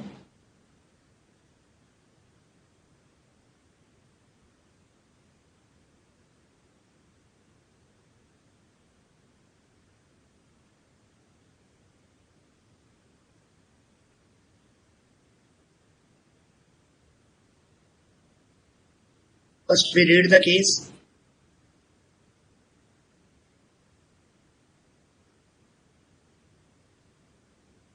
This case is on EVA.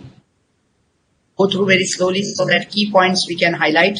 ABC is a global leader in manufacturing of commercial building control systems with over 250 distributors and many thousands of installations in more than 50 countries. Control systems involve air conditioning system, facility management, energy and water management, access control and security controls, etc. As I tell you, you must have a lot of patience in reading through the case. Case study is always elaborate, very extensive, and at final CA level, you must have patience to go through each and every line of the case. Case study reading itself will take some time, initial 5, 7, 10 minutes, but this is good investment of time. So control systems involve these products. At ABC, manufacturing is done at a number of factory sites where some products are easy and largely produced and have a long life, while other products are intricate and have a short life due to changing technologies. Basically, all the products involve some or the other technology, and therefore, because of technological obsolescence, some of the products may become outdated, may have a short lifespan of life, and may have to be worn out. So, all types of products this company is manufacturing, and at number of locations, number of factory locations. A newly appointed CEO, Chief Executive Officer is, before that we read the mission. Always company's mission is important. Mission statement is to keep you ahead through control systems, and that will improve the productivity and save the energy. So basically this company is into provision of or supply of control systems of all types: air conditioning control system, facility management, water management, energy management, security controls, all types of control systems which will improve the productivity and save the energy for the client. If you are able to add value to the client by saving the energy cost for them, if you are able to improve their productivity by providing these control systems, then company's mission is achieved. So always mission statement you should read and highlight in the question, because that will go in your mind, at the back of your mind, when you are answering any non-performance measure, question on non-performance measure. A newly appointed Chief Executive Officer, CEO, is anxious about declining share prices of ABC in last 2 years, right? A new person, she, so it means a lady CEO, she has identified. A lady CEO has taken over and she is concerned about the declining share prices of ABC in last 2 years. She identified that the business has grown through acquisition and senior management have focused on making corporate deals, but not on making control systems. CEO has taken over just recently, so she's trying to brainstorm and look at why share prices are going down. Probably one of the reasons could be through acquisitions, business has grown to a large extent over the years, but senior management has been focusing their attention on making corporate deals. That means business acquisitions, mergers and acquisitions, right? All the time expanding your business or increasing the market share is not good. You should be able to also concentrate on customer satisfaction, that is making control systems. So somehow that attention was digressed, attention was lost. Making control systems for improving the productivity and saving the energy, which is mission of the company, probably that seems to have been lost, according to the CEO. See, मैं बहुत सारी चीज बीच में बोलते रहता हूँ. I keep on talking in between lots of things. This is called reading between the lines. Reading between the lines. First reading, it is expected that you have already done when you got the question paper. So quick reading or rapid reading of the case you have already done. So now I am assuming that your first reading आपका हो गया. Second reading when we are doing, we should go slowly and read between the lines. So this new CEO, she announced that the ABC's focus must be on optimization and upgradation of its value generation rather than just getting bigger through acquisition. This is a typical syndrome any organization faces. Those managements which are totally focusing only on mergers, acquisition. Duniya meri muthi mein. Duniya meri muthi mein means I go on acquiring. A bigger fish goes on acquiring smaller fish so that my market share expands. My name is there everywhere, in every field, in every business segment. In the process, that should not lose the focus of customer value addition. So here she probably felt that yes, company's focus must be on optimization and upgradation of its value generation. So this again I will highlight because this is the philosophy of the new CEO and we must appreciate this. When we talk about performance measurement, Performance is not measured only in terms of its market share, in terms of its financial, but also balance scorecard we have discussed. How does it generate value to the customer? Optimization and upgradation of its value generation. Continuously keep on generating value, maximize value and retention of value. 3 words under value-based management system we discussed. When we discussed the pyramid or the prism, performance pyramid prism, we discussed about value-based management system. VBMS, value generation, value creation, that is value generation, value maximization and value retention. Having generated and maximized the value, you should be able to retain the value in the long-term interest of the customers rather than just getting bigger through acquisition. Assuming yourself as a performance measurement expert of ABC, that's in this paper always is part always will be like this, that you are appointed. Now this is the case study we are doing. So obviously you know the structure of the question. The structure of the question invariably is you are the management advisor, management consultant, and you have been appointed by the CEO independently. She wants your aid, your help in improvement program. Right, improvement program of value generation, value addition to the shareholder. Firstly, she wants your views on use of EVA. So your views are required. You should highlight always or underline the requirements of the case. You should always give your views on use of EVA. Use of EVA as KPI, key performance indicator, key performance metric. Must highlight this. Key performance indicator, key performance metric. Each word is important.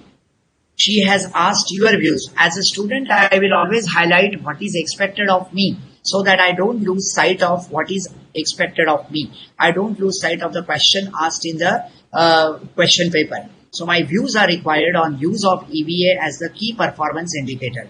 You are given the current EVA computation in Annexure 1. But there is some suspicion about whether the assistant who has done this work is sufficiently well trained about this method. Now that is the suspicion probably she may have, and that is why you and me, we are appointed as management consultants. So she requires you to examine his accuracy. Oh, I see. I have to examine his accuracy as well. That means I have to not only comment on whether EVA is a foolproof measure of performance, but also I have to point out if there are any lacuna, any anomalies, any calculation mistakes or interpretation mistakes in EVA calculations. So I have to examine his accuracy of the EVA and the assumptions forming accuracy of the EVA and also the assumptions. This is equally important. Forming part of the calculation. So see, these are the things which I have to highlight in my report. And the question is very simple. Write a report you are writing to the Chief Executive Officer, CEO of the company, to evaluate the accuracy of EVA calculation and the assumptions. Again, these points are highlighted. Accuracy of EVA calculation and the assumption. EVA sahi hai ya nahi hai? Are there any number one, calculation mistakes? Are there any interpretation mistakes? Are some adjustments not taken into consideration, etc., etc. Now, for giving such kind of a report to the CEO, you as management consultant, you should be thorough in your understanding of calculation of EVA. How to calculate EVA, you must be thorough in your understanding.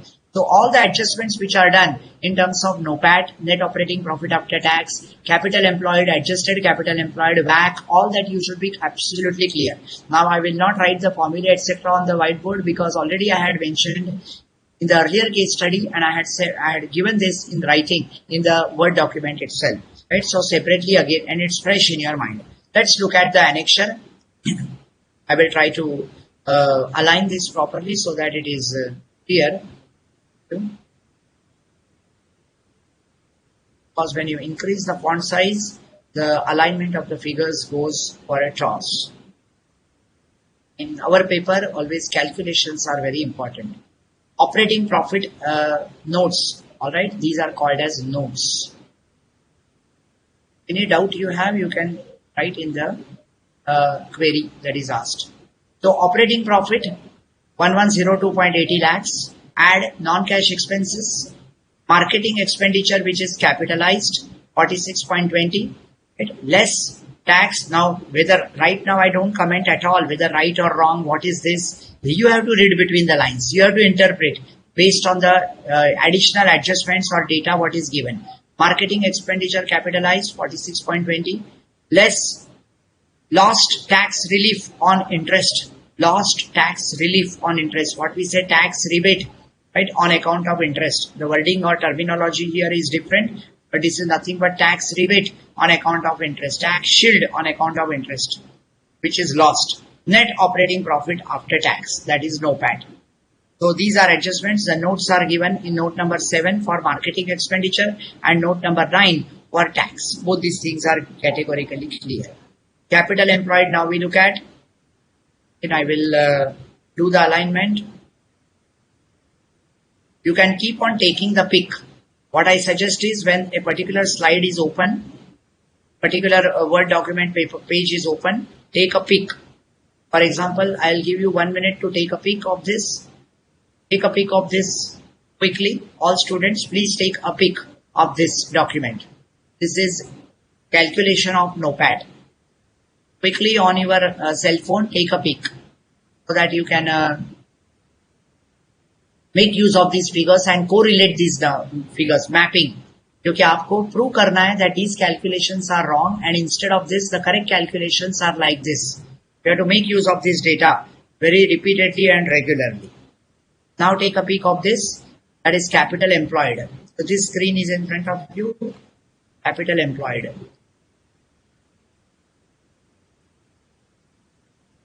Can take a pick, capital employed. All figures are for the year ended 31st March 19.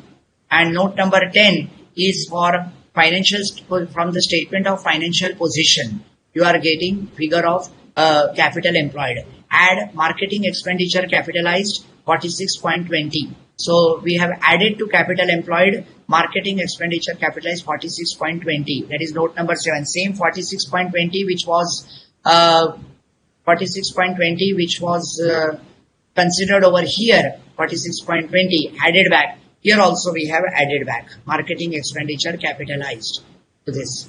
We have calculated back is half into 15% plus half into 7.8%. That gives you 11.40%. So just look at the calculations. That's how it is done.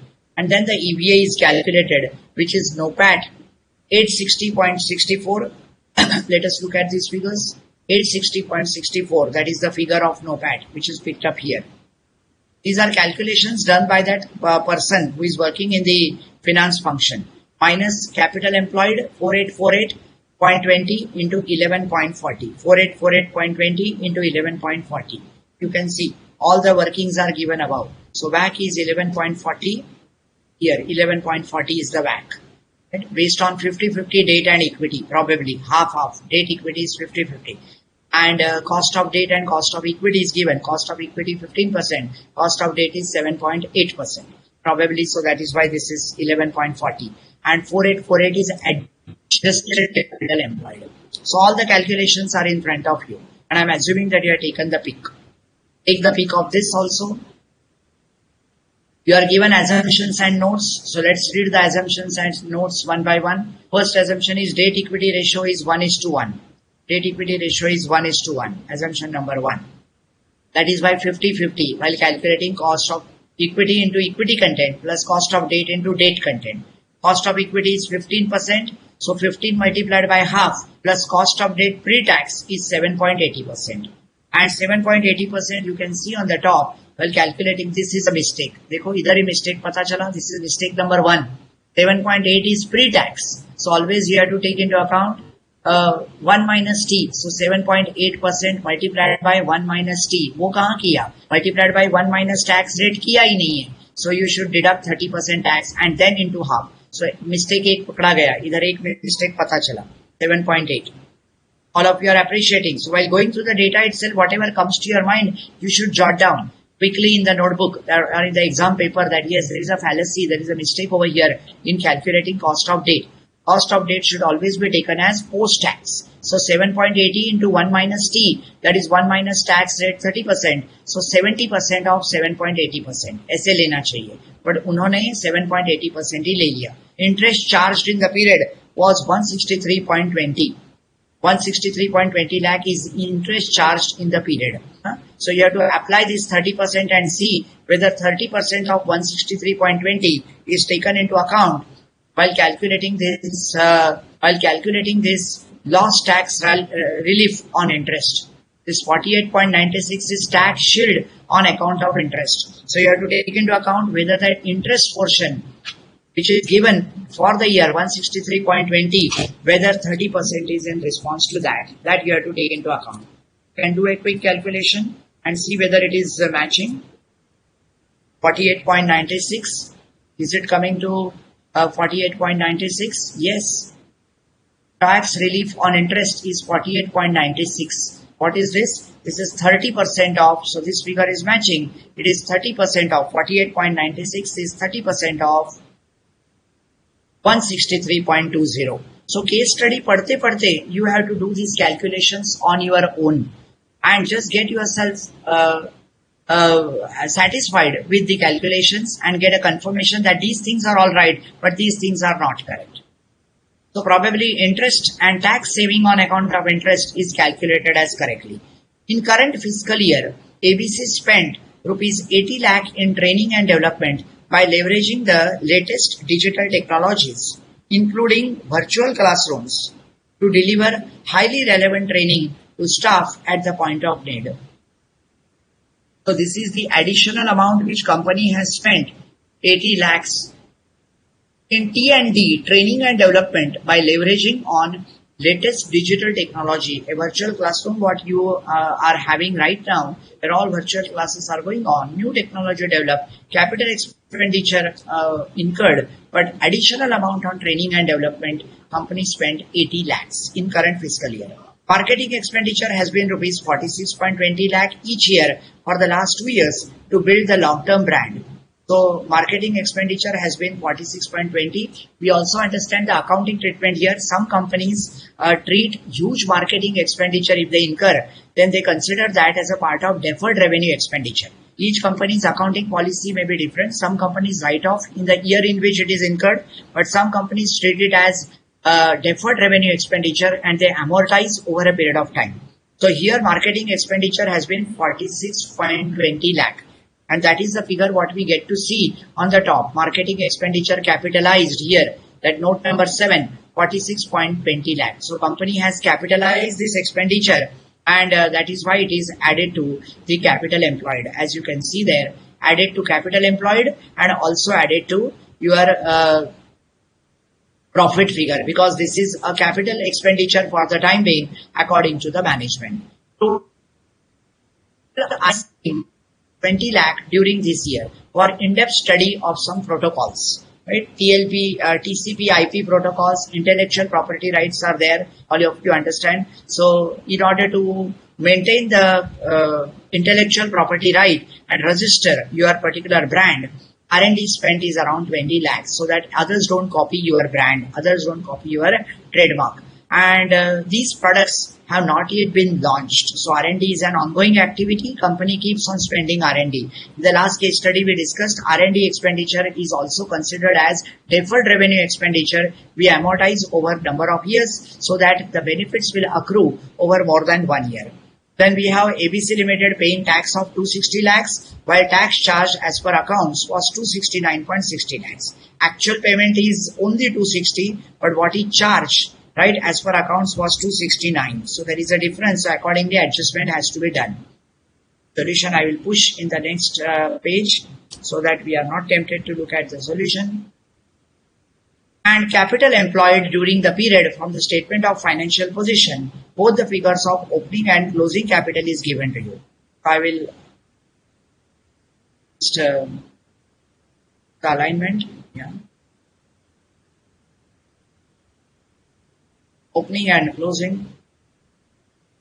Okay. Now figures are clear to you. You can take a pic of this page also. Take a pic of this adjustment. Basically, you have to remember only two things. One is marketing expenditure has been every year 46.20 lakh and R&D expenditure is 20 lakh. From this page, you get only three information. Marketing expenditure 46.20 lakh every year for last 2 years to build a long-term brand. R&D expenditure 20 lakh, product not yet launched. ABC actually paid tax of 260 lakhs and tax charged as per accounts is 269.60 lakh. And capital employed during the period as per statement of financial position, financial statement, opening capital and closing capital, that is given to you. So you have to make necessary adjustments to these figures, and you have to send a report to the top management, the CEO of the company, whether the calculation of EVA is in line with the given data, whether it is correct, arithmetical accuracy, the calculation part, whether it is correct, and if it is not correct, then what is the correct calculation of EVA. We have noticed here itself that cost of debt is taken as pre-tax. It should be taken as post-tax. So to that extent, WACC will change. If WACC changes, then obviously capital charge will change. If capital charge changes, EVA will change. So all are interdependent. So obviously, therefore, the calculation made by the management is not correct. I hope you have taken the pick of these EVA calculations. EVA comes to 307.95. I will just project the slide one above the other so that you can take a peek. This is page number 1. We quickly take a peek. We are concerned with annexures. We are concerned with exhibits. So always in the case study, there will be some introduction that will be given, some preamble to create a case, to create a background. This is called profile. This is called preamble. In a case, it is called preamble, profile. Just to create the background, all that is given. So from the first para, you come to know that this company, ABC Ltd, is into system controls, supply of system controls, and somehow the management's focus is lost from providing value-added products to the customers to doing acquisitions and growing big. Right? So it is just talking about we are not able to have proper growth. Only we are expanding in terms of its market share and the size. Right? But we are not providing quality service to the customer. Probably that is the suspicion, that is the quality, that is the fear in the mind of the new CEO. So she appointed you to give a management report. All of you have taken a peek of this page, this particular part of the calculation. Then capital employed, you take a peek.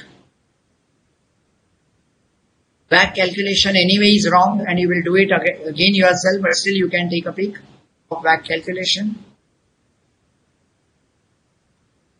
These figures you must understand properly. It's all under figure. In yesterday's case or day before yesterday, the earlier 2 classes cases to some extent were also qualitative performance measures, whether it is TBL or whether it was not for profit organizations, performance evaluation in NPO. Here we have all calculation based cases. So debt equity 1:1, cost of equity 15, KD pre-tax 7.80, tax rate 30. You can jot down these figures in the diary, in the notebook. Very easy to correlate. Interest charged is 163.20.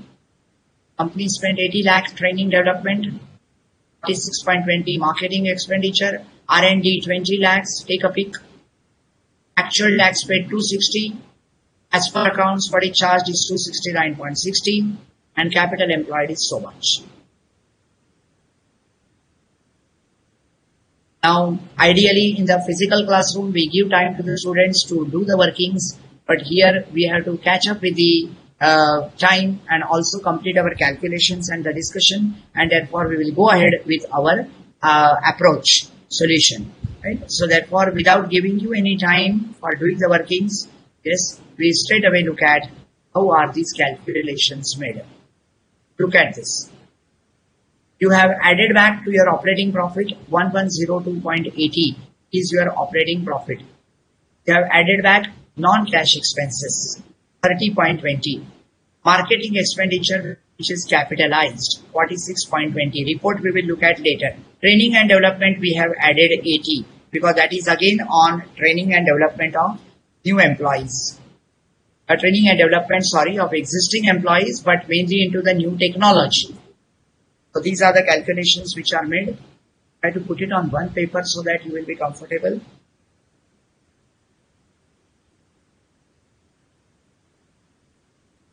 Operating profit 1102, add non-cash expenses 30.20, marketing expenditure capitalized 46.20, training and development expense 80, R&D expenses is 20, less tax is 260 and loss tax relief on interest. See here also one student asked the question, sir, why are we deducting tax relief, rebate on account of interest? In the earlier case, same thing is done here also. 48.96, that is calculated correctly.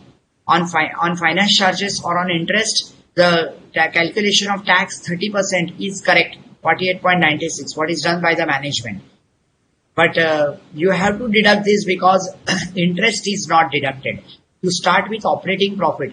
Operating profit is obviously EBIT, profit before interest and tax. So you have to deduct tax which is paid, and also the tax relief on account of interest, that is tax rebate on account of interest. That is what is net operating profit after tax, 970.24. If you look at this figure, what management had calculated, just see the accounting clerk who had calculated, we got the answer 970 something, point something. And see, look at the figure.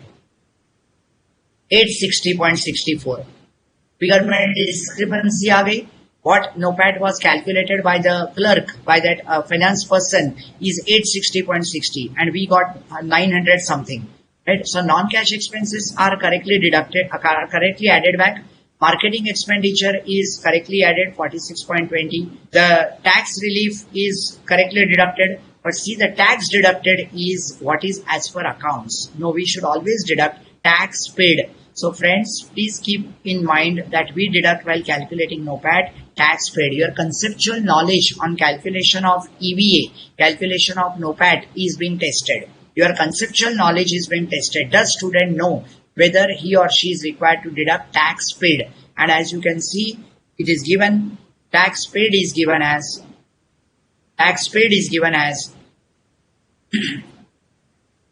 260, whereas what is deducted by the finance person, by the employee, is 269.60. ये गलत है. So you should deduct tax paid, right? 260. That is one adjustment we have made. We have added back marketing expenditure, but they have forgotten to make adjustment for that 80 lakh training and development expenditure and 20 lakh R&D. Has R&D been considered? Let us look at R&D, whether it is considered. No, even R&D is not considered. So in this chart, if you see R&D not considered and training and development not considered, right? And fallacy of tax paid. So these things we will rectify, and you can be put up like this. Add non-cash expenses, that was correctly added. Add marketing expenditure capitalized, correctly added. Right, 80 lakhs training and development expenses not considered. Now we have to add back. R&D expenses 20 not considered because amortized and required to be added back. See, if any expenditure benefits are going to accrue over more than 1 year, then it is considered as deferred revenue and you have to add back. So training and development also add back because it is for sustainability in future. R&D also is for future development, future business potential. And let's be data. So these are the areas where there is a mistake. 80 was not considered, 20 was not considered, right? It was not added back, and what was deducted was 269 or something. That is tax as per books of accounts, which is not correct. So if you do, and tax rebate was correctly, that is tax saving on account of interest was correctly deducted. So you get the figure as 970.24. I hope all of you have no doubt in calculation of this. We look at capital employed now. What was the mistake? Or adjusted capital employed, how do we calculate? See, now from the financial statements, the starting capital employed is 4654. That is the opening balance of capital employed, 4564. And we add marketing expenditure capitalized, 4620. Let's look at what was done by that accountant. 4564 is the opening balance that is taken into account. And instead of that, what was taken was 4802, which is the closing balance. See, these are very prima facie errors. I would say very obvious, very prima facie error. How can one take into account closing capital employed? One should take into account opening capital employed because you are supposed to make adjustments into opening capital employed and work out adjusted capital employed at the beginning of the year. Closing capital employed is at the end of the year. That is of no use. So you should always consider opening capital employed as adjusted according to the expenses, according to the calculation, that is accounting treatment, etc. So instead of saying 4564 plus 46 marketing expenditure capitalized, you should say it is opening capital employed plus marketing expenditure that is capitalized. So now you look at the correct approach.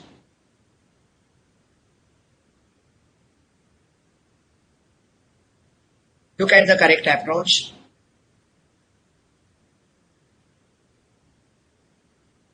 Capital employed is opening capital employed 4564, add marketing expenses capitalized 46.20, do the calculations yourself. So adjusted capital employed is 4610.20. 4610.20. That is the adjusted capital employed. Here again there was a mistake. ये गलत था. Adjusted capital employed. Back calculation certainly was wrong. We worked out this. Back calculation is half into 15%, cost of equity 15% into 50%. Equity plus date, cost of date is 7.8% into 50% date, but this 7.8% is pre-tax. So multiplied by 1 minus T, 30% is 70%. So your revised WACC comes to 10.23%. And this 10.23% you multiply by the capital employed. Capital employed is 4610.20, which we have worked out. 4610.20. Now the bracket should come over here. 1 minute.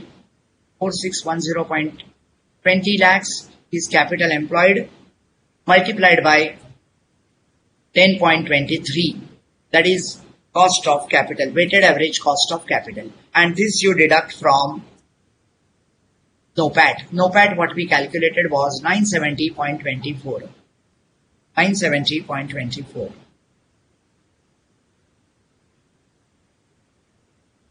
So 970.24 is NOPAT, which we worked out in our revised calculations. 970.24, here is the figure, 970.24, the revised figure of NOPAT, and that we considered at the beginning. Then adjusted capital employed 4610.20 into 10.23. That way EVA is 498.62. Now the recomputed EVA has increased from 307.95 lakhs to 498.62 lakhs. So look at what the finance guy had calculated.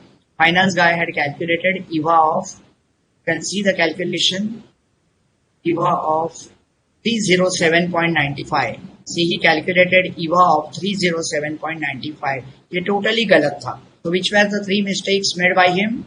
See, look at this calculation done by him again. He did not consider two types of expenses in the form of deferred revenue.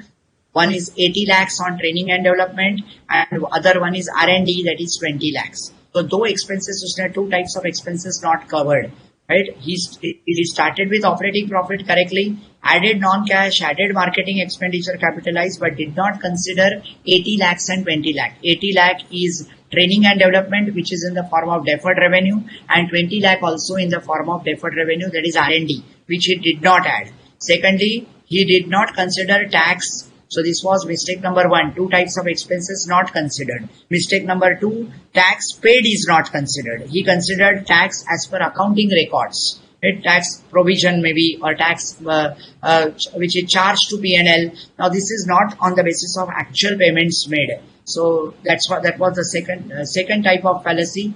And third one, of course, in capital employed, it started with closing capital employed instead of opening capital employed. And fourth mistake was, of course, in calculation of WACC. KD should be considered as post-tax and not pre-tax, right? So let us jot down these four observations, what we have noticed during the course of this case study.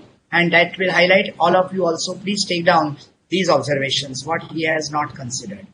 So we will jot down this. And this will help you while studying for the exam also.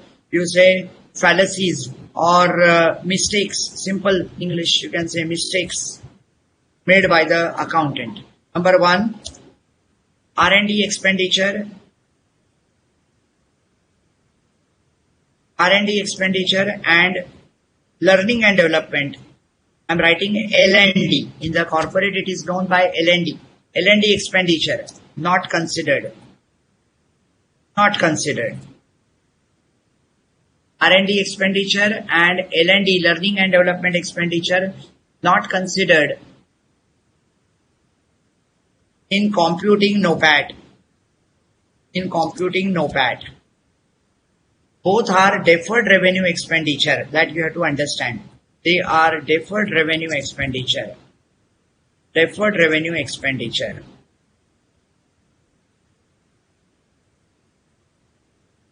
Both are not taken into account. At least based on the information, based on the data which is given, they are deferred revenue expenditure because benefits are going to accrue over more than 1 year. Second thing was, of course, tax paid not considered. Tax paid not considered. Instead, tax as per accounts, books of accounts, considered. That is again not correct. You should always go by tax paid. Very important, tax paid. That was not considered. Number 3, third fallacy, adjusted capital employed. Adjusted capital employed based on opening capital. Opening C should always be based on. Adjusted capital employed should be based on. It's adjusted capital employed should be based on opening capital employed and not on closing capital. And not on closing capital employed. This is again a value addition. A learning from this. These are mistakes. And the fourth mistake, of course, it was very obvious that KD, cost of debt, should always be post-tax. KD should be post-tax.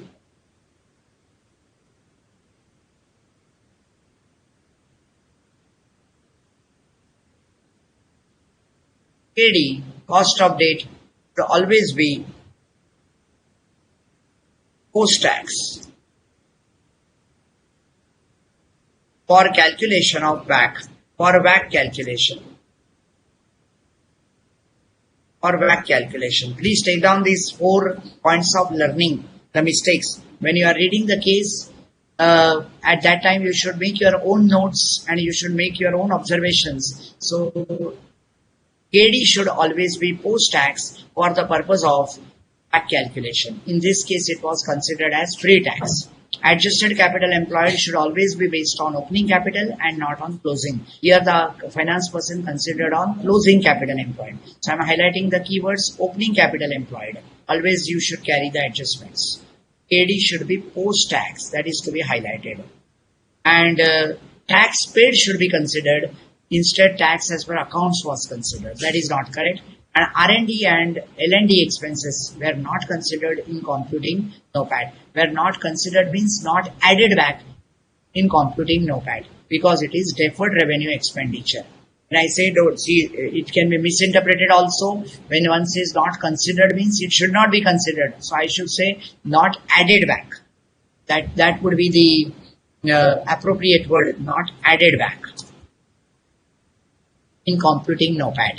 So these are 4 types of mistakes which are very obvious mistakes, out of which at a student stage when you learn the case, when you read the case in the first attempt, first place, at that time immediately what will click you is tax paid nahi hai, and immediately what will click you is KD is not post tax, right? Slowly when you read the case second time, then it will click you that opening capital employed should always be adjusted and R&D and L&D not considered. With these 2 limitations, the revised calculation of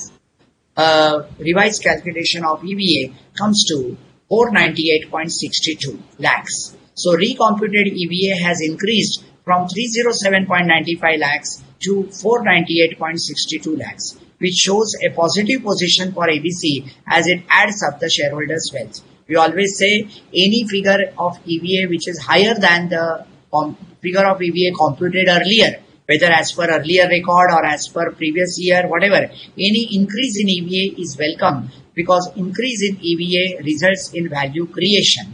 Whereas remember these words and you can jot down time and again. I have been highlighting positive EVA indicates value creation, whereas negative EVA indicates value destruction. So if EVA increases on Y-to-Y basis, on a progressive basis, then that is considered as a good sign, that is perceived as an encouraging trend. It is perceived as an encouraging trend by the shareholders. And EVA at a glance has to be disclosed as a part of financial statements for a period of 10 years. It is a mandatory requirement. Every listed company in their annual report as a part of shareholders information, disclosures as per shareholders information in the directors report, they generally give this information of EVA at a glance over last 10 years. Let shareholders come to know how company's economic value added has progressed on Y-to-Y basis, and if in a particular year it has deteriorated or gone down, what are the factors responsible for reduction or decline in EVA. That would also be highlighted in the form of management commentary or management notes, right, as a part of directors report. So here we can say it is definitely an increasing EVA, and it will add up to shareholders' wealth. So I'm highlighting this word shareholders' wealth. Somewhere you should bring this perspective. EVA denotes or indicates addition to shareholders' wealth, value addition. That means value added to the shareholders. Shareholders' wealth is added. And maximizing shareholders' wealth is the objective of any management. So we now draft a report to the CEO of the company. A typical management report should have, see, that is the question. You do all these calculations and quickly say that yes, this is correct, that is not correct. That is not done. You have to present your report to the CEO in a very professional manner. So when you talk about professional way of presentation, you have to address it properly, and that should be visible or that should be presented well in your answer paper also. In answer paper, your solution will start with the others are anxious, others are working notes, exhibits, right, or rough workings. You can show this as by way of a backup calculation. These are backup calculation. What the question says that you have to give a report. That's it. The question is very categorical. It says that you have to, before the annexure read the question, write a report to the CEO to evaluate the accuracy of EVA calculation. Straight away we say EVA calculation is not correct. And also the assumptions that are made. Assumptions what you have made, probably which are not very clear on the face of the case, but you have made while doing this calculation, right? And also what should have been the correct approach that you can mention in your report. So how will you word this? How will you draft this report? That is also an art. Here I told you, whenever you give any qualitative comments or narrative comments in your case study analysis, they should carry polished business English. All narrative comments should be drafted in polished business English. You should draft them properly so that it catches the attention of the CEO. CEO also knows that yes, you are very polished, you are very professional, and you mean business. So you are not taken for granted and your words are taken sincerely. Right? There's a sincere approach. Otherwise, the tendency is, okay, it is one of the consultants' report which is received. A consultant is appointed, consultant has given the report, and that is sidelined. Many organizations, in practical sense, that happens. Many consultants are appointed, and those consultants give the report. Some of the reports are seriously deliberated and discussed in the management committee meetings, and necessary action is taken to curb the wrong practice or to address the issue. Obviously, you have appointed the management consultant because there is an issue. There is some concern. So those concerns or those issues are addressed by doing deliberation in the management committee meeting. So some companies' management do take these consultants' report very seriously. But there are also occasions sometimes when consultant report is given a casual look. Now that is something which we will not like as professional chartered accountants. When we give our report as consultants report to the top management, we would like our report to be read, and not only read but given due importance and due credit. And if management is convinced about our belief, about our calculations, then certainly they should implement our ideas and they should be able to take corrective action.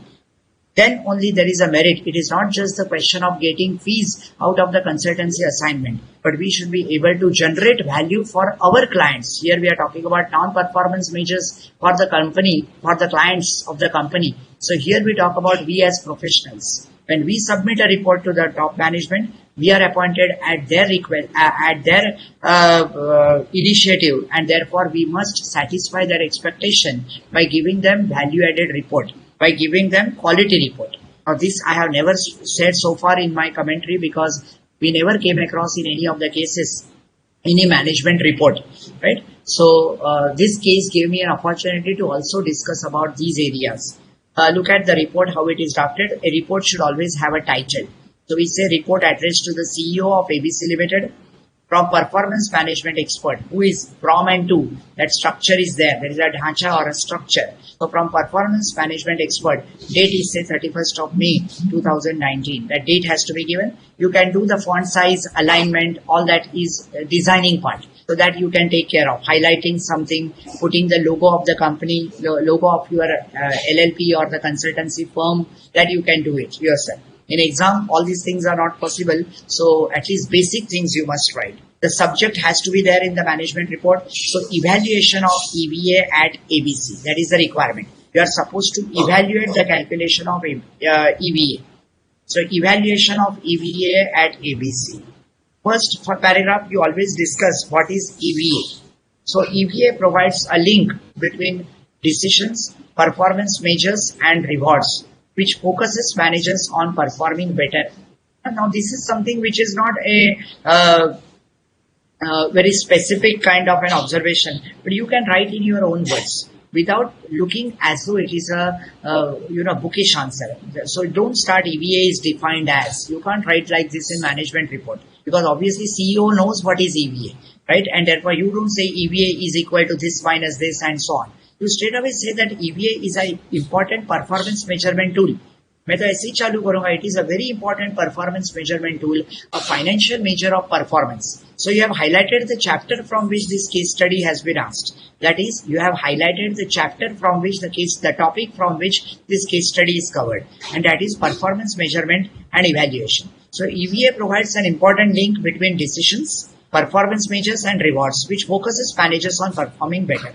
Incentive schemes which are based on EVA provide better quality information and motivation in making decisions, which in turn maximize shareholders' wealth. This somewhere aspect should come. That, see, again, wording is left to you. How to word the report, how to express your thoughts, that is your articulation. This is called skill or art of expression. That is articulation. Articulation, art of expression. You can express in your own words. That's a skill.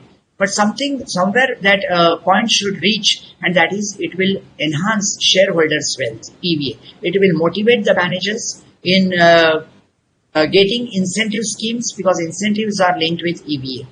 In other words, EVA links the operating returns to the assets that were used to generate those returns. Yeah, that is what is EVA. We generate a return, and that is NOPAT, which is related to capital employed. So cost of capital. So it links the operating returns to the assets that were used to generate those returns. Direct linkage. That word linkage is very important. And that is why performance linked bonus, right? Where performance is most important. If EVA is positive, the manager will get higher bonus or higher incentive. All right. The learning which flows from EVA analysis can be perceptive and can allow the manager not only to identify areas of weakness in performance, but also to easily find the solutions. Which is again a general paragraph on EVA which you have mentioned. That learning which flows from EVA analysis can be perceptive. It's perception based. Some managers may say my EVA is positive. So what difference does it make even if it is not very high, it is very low? No, that cannot be the take. You should always ensure that EVA is enhanced year after year. It is perception based, and it allows the managers to do the SWOT analysis, that look at the area of weaknesses where they can perform better, they can improve upon their performance, and also find out the solutions. ABC is a multi-product company having number of factory sites. We have seen that all control systems are provided. EVA can help to appraise the divisional contributors to or detractors from overall profitability. It is appraisal of divisional managers. Which division contributes to the value addition of the organization, which division contributes to additional value, and which division results in deterioration of value. That is measured by this EVA.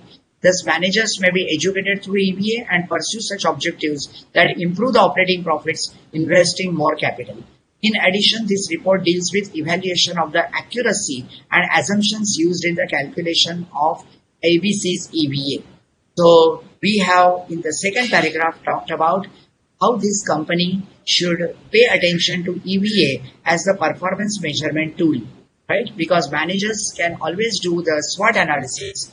Divisional managers can improve on their performance in the areas where they are weak, and they can take remedial actions. So overall profitability, they can be trained to improve the overall profitability, enhance the EVA, and from that point of view, we have undertaken this assignment. Generally, you must be knowing, most of you would have completed your articleship or would have been undergoing the articleship, and therefore you are aware that whenever your principals or partners give the management report, they also define the scope of work. What was the scope of work? What was given? Scope of engagement that was given to you, and whether you are fulfilling those expectations of the appointing authority. Appointing authority here is the CEO of ABC Ltd. So whether you are fulfilling her requirements or not. So you have to define the scope of work and give in the first or second paragraph somewhere this was the scope of work, and this is a sort of disclaimer that this is the limited study what we have done based on the data made available to us. Typically what we cover in our audit report, that based on data what is made available to us. So you can be further very professional in giving your report. Of course, provided time permits, provided things click to you in the exam hall, and provided of course you are correct in your calculation. That is the basic prerequisite.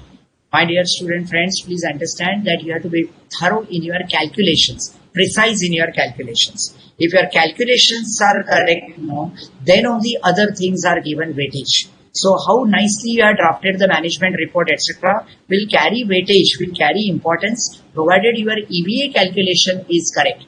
Because this question asks you to calculate correct EVA, right? So if EVA calculation is wrong, to that extent, the impression is spoiled in the minds of the examiner, in the minds of the CEO in this case, because CEO may deliberate with you and say, why have you not considered this in EVA calculation? Yeah, so then we will cut a sorry figure. That should not happen. So therefore, first and foremost thing, a prerequisite in all these management report is your calculation should be precise. And based on precise calculation, now you can develop and design your own reports in qualitative form, right? With polished business English. So there are now in the third paragraph, look at this. First paragraph, we talked about importance of EVA, right? How it is an important performance measurement tool. In the second paragraph, we talked about the company. The first paragraph was general understanding of EVA. Second paragraph, linking that EVA with respect to WRT, ABC company. So that was the second paragraph. So you should divide your report also into three paragraphs. General discussion on EVA with respect to ABC. Yes, how it will help the managers in doing the SWOT analysis and rectification or improving on their performance or finding the solution on their errors. And third paragraph, you should talk about the actual errors which have taken place. Now this I will not repeat because I will just go through quickly because you are already aware. There are many errors in the present calculation of EVA. We have discussed this at length below, and revised calculations are also enclosed. And you must specify somewhere that enclosed here with revised calculations of EVA based on the assumptions made by us and based on the elaborate discussions given below. Like that. See, non-cash expenses have been correctly added back to the profit as these are expenses which do not affect the cash flow of a given period. We are concerned with cash flow of a given period, so non-cash expenses are correctly added back. Please do give credit for the correct treatment. See, it's not our job just to find out the faults. Fault finding is not a sign of a good report.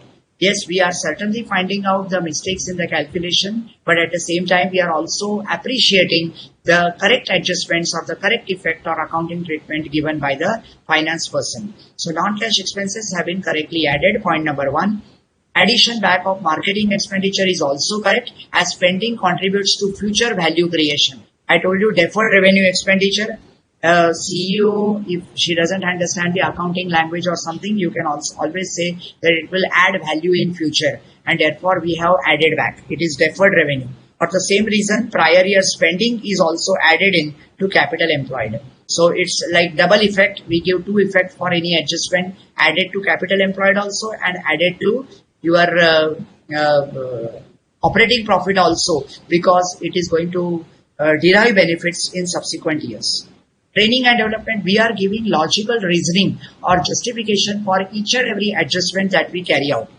Students, please remember that in the assumptions or in the narrative report, you must give the reasons or logical reasons or the justification on why you are adding or why you are making certain adjustments. So training and development expenses also should be capitalized, because again they have been treated as expense in the income statement. They should be added back to profit and added to capital employed at the end of the year. Obviously, because training and development expenses are considered to bring the benefits over a long period of time. Deferred revenue expenditure.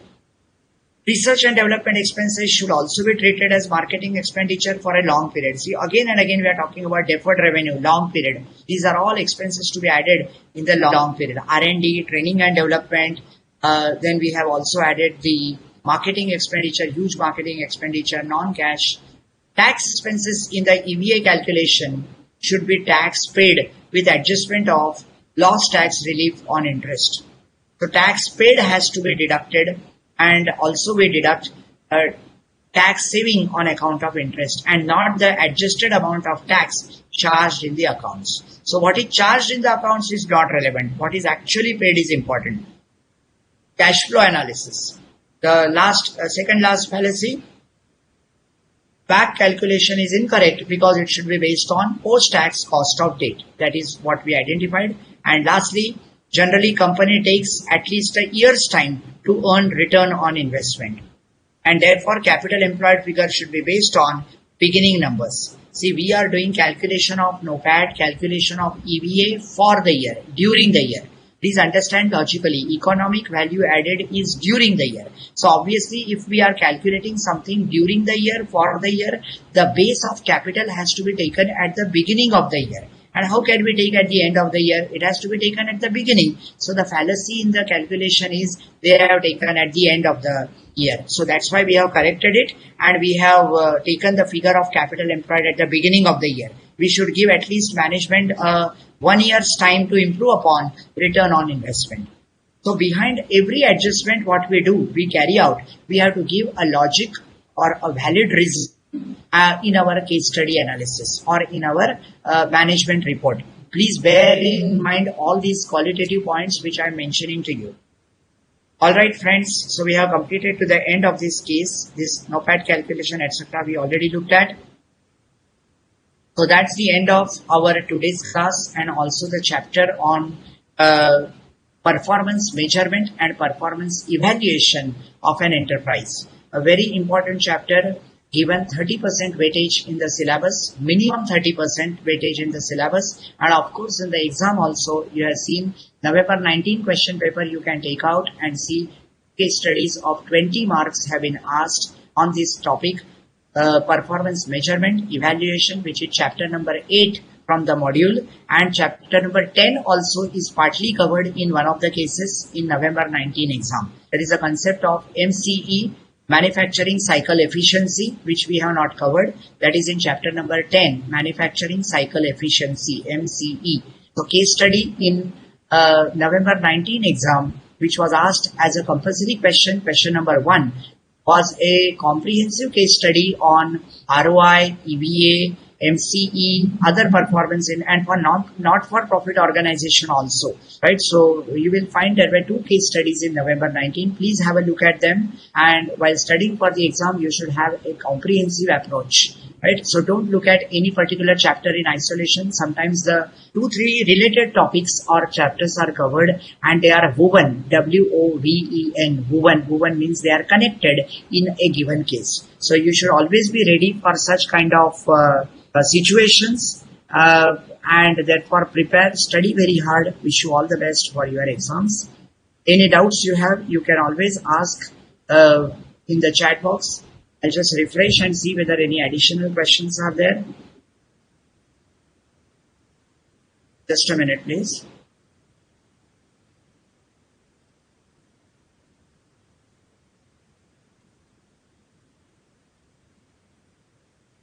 Yes, one question over here I'll take is additional question is there.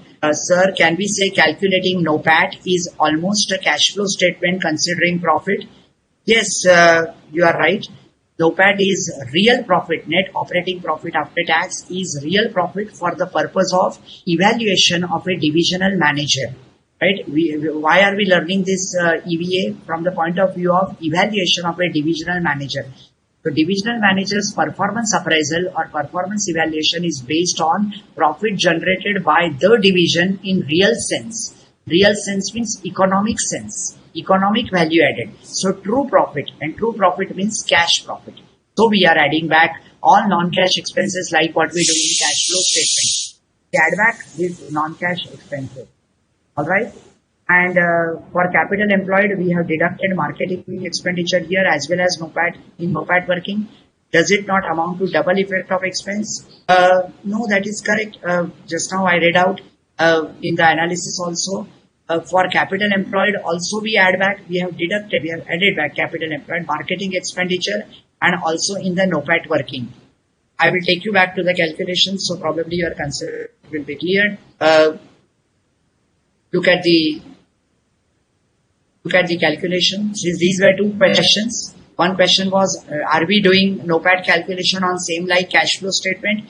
Yeah, to partially correct to some extent because we are calculating cash profit generated by the division out of its business profits. Cash profit generated by the division out of its business profits. Real profit in economic sense. So therefore we have to add back non-cash expenses. And see, this student who asked this query, we have added back marketing expenditure. My dear, we are not deducted. We have added back to operating profit. Marketing expenditure that is capitalized. That is one. We have added back to the operating profit. And we have also added back in capital employed. Capital employed also it is added back. So in both places it is added back. Capital expenditure, marketing expenditure capitalized is added back in capital employed and it is added back in capital employed of the beginning, right? Because you have capitalized now, so it is added back in capital employed. It is double effect. That is what is given. You remember the deferred revenue expenditure concept, right? When you are every year taking away some of the portion from balance sheet and charge it to P&L. So balance sheet portion you reduce and add it to your P&L. So here we have added to the opening capital. See, you got confused because you might have thought of closing capital. एक तो closing capital लेना ही नहीं है, opening capital लेना है और उसमें add ही करना पड़ेगा marketing expenditure capitalised. So we have added in capital employed and we also added in operating profit for the year. Yes, I got it. You got confused because in the original calculation the accountant or that finance person did a mistake. He started with closing capital employed. वो तो गलत ही था. Closing capital employed is never the base for calculating adjusted capital employed. It is the opening capital. All right. So these are the questions which you have added after the break, and rest all seems to be all right. So thank you very much for your active participation, I would say, and wish you all the best for your exams. We have completed